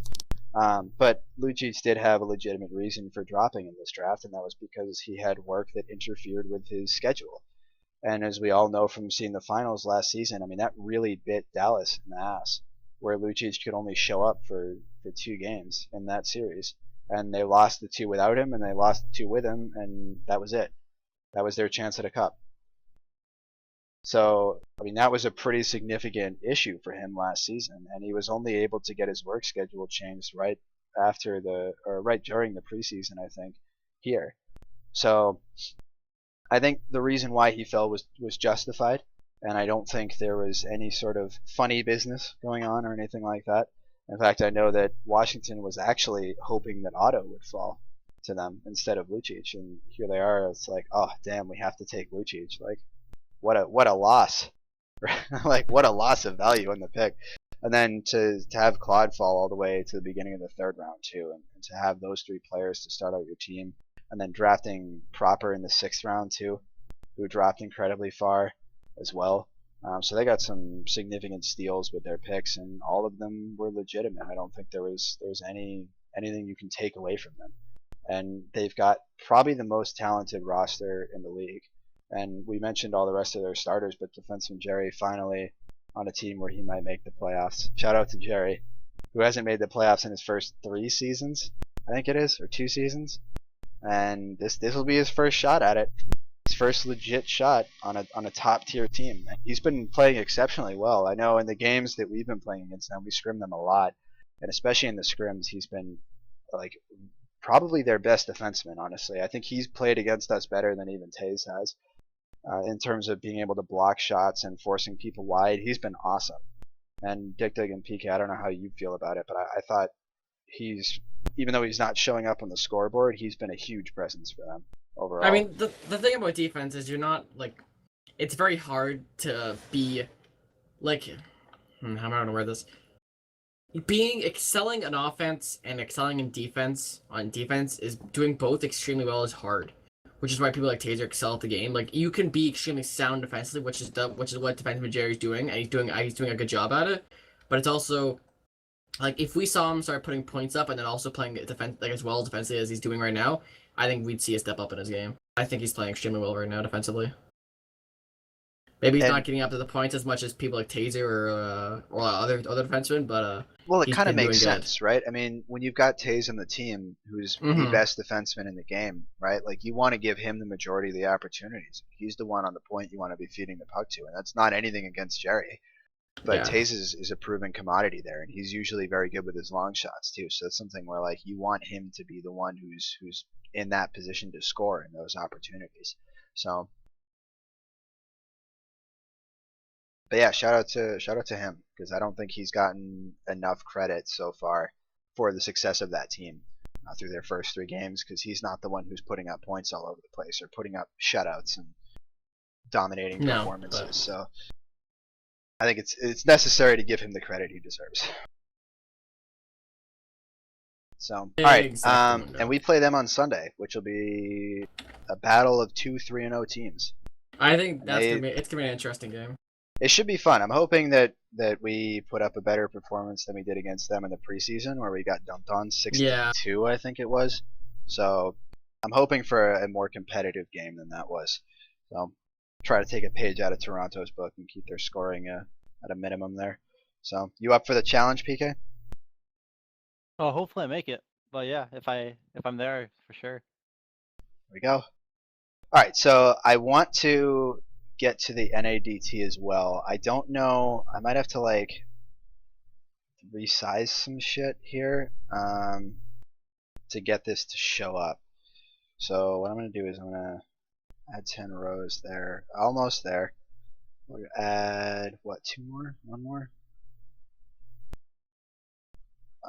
Looks like we want 2 more.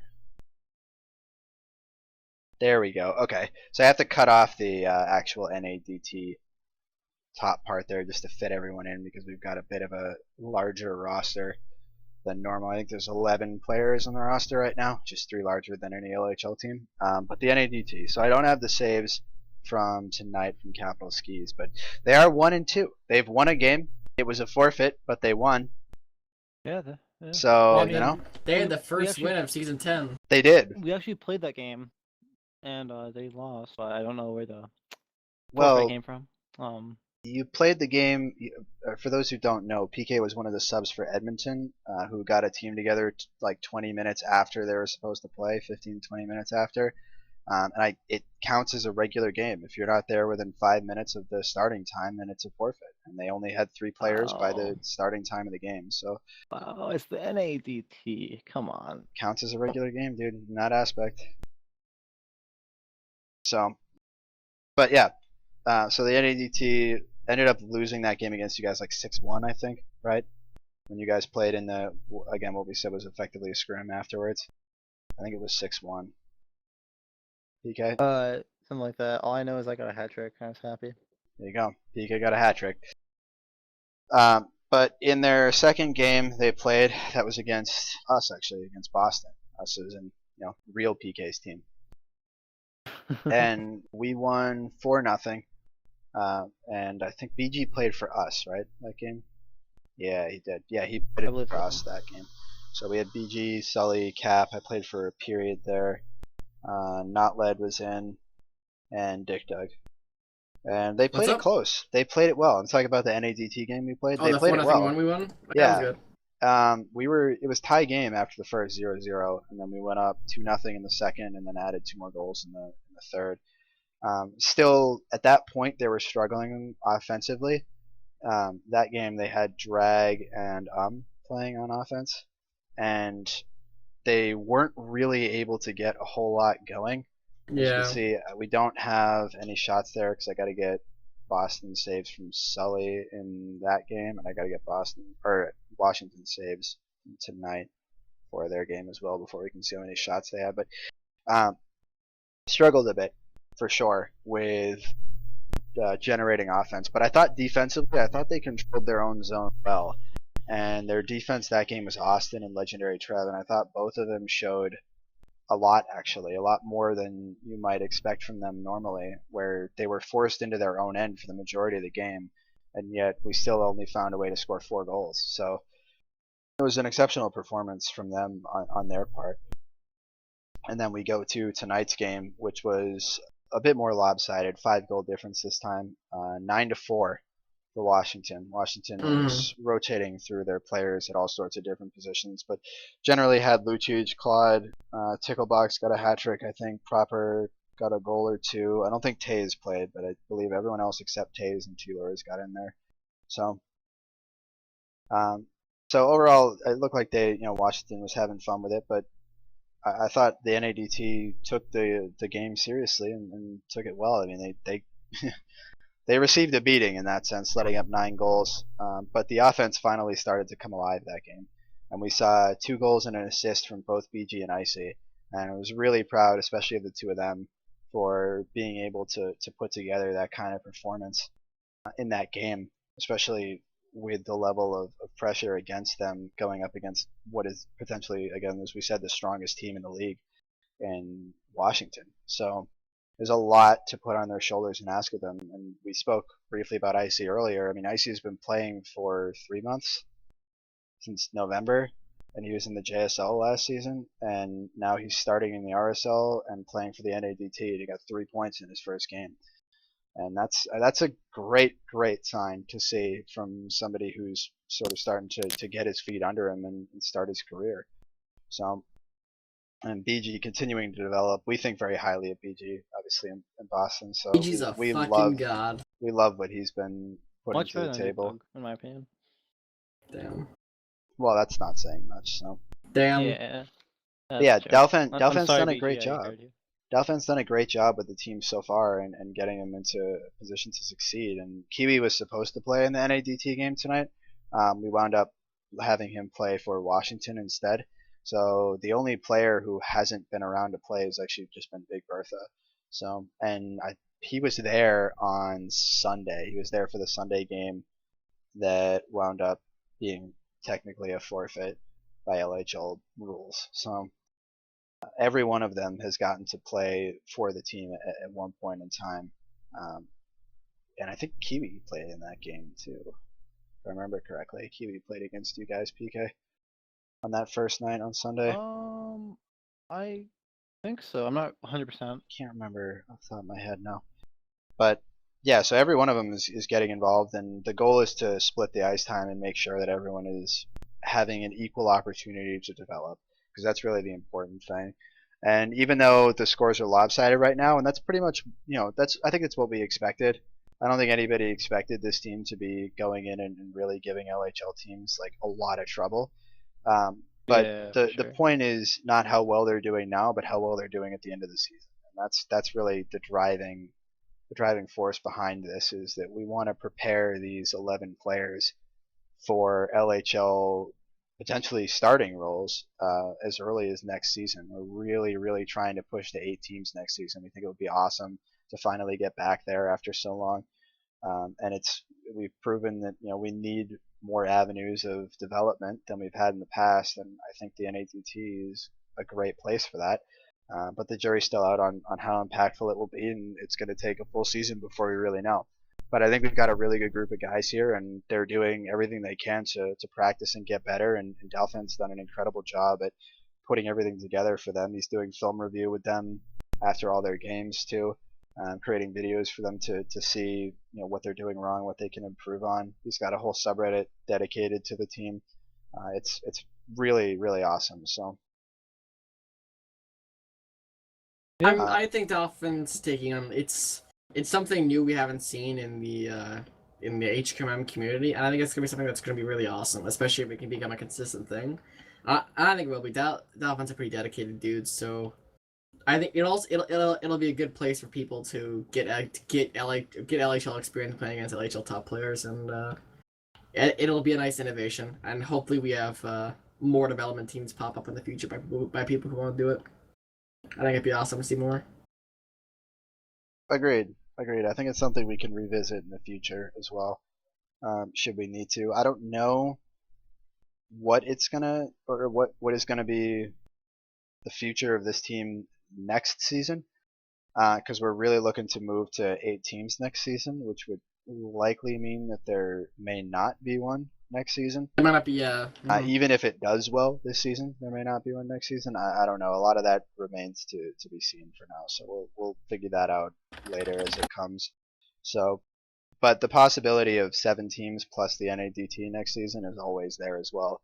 That's effectively what we were trying to do this season, and I think we proved with the format we drew up that would be a feasible option. We could definitely do that. It's just a matter of getting enough starting caliber players, and ideally after another season and after a full season of development here with this team playing in the LHL and RSL, we'll be there. So I believe as Dalfin said it, if we can't at least go to 7 teams, then he's failed. That's the way he's looking at it. He believes that by the end of this season we should be able to at least go to 7, if not 8. Otherwise, he's failed his job as the GM of the development team and as their coach. So, anyway, all right. So, Yeah. are you gonna add anything else there? No. I was just gonna meme on a bit, but you're not continue. That's it. Actually, that's everything. Yeah, that's fine For tonight. So keeps it to 2 hours tonight, actually, which is impressive because we're usually at like 3.5. Yeah, same. So Damn, it's almost 2 hours exact. I think it's almost 2 hours exactly because we started Yep. about 9:32. Yep. Hot damn. That's probably our shortest episode. Quick, It let's might end it be. before anyone else. Be. Quick, let's end it before anyone else picks up Matt. Oh my goodness. Anyway, yeah, so thank you to everyone who came on tonight, all you guys who came on and interviewed. It was awesome. We want to have more people on every week. It's awesome to have one person to talk to for each of the teams and sort of get your perspective, because we can sit here and bullshit as much as we want, and Which try we normally to do. provide insight into sort of how the team is doing, why they're succeeding, why they're not succeeding. But it's always much better to get that inside perspective that we can't offer for any team other than Boston, obviously. So it's always welcome in the future, unless your name is Lucic or Z. Ronaldo or Gretzky or Milan Lucic, anything like that. So, Or Alex. or Alex, yeah. Alex Gardner. Hmm. Anyway, all right.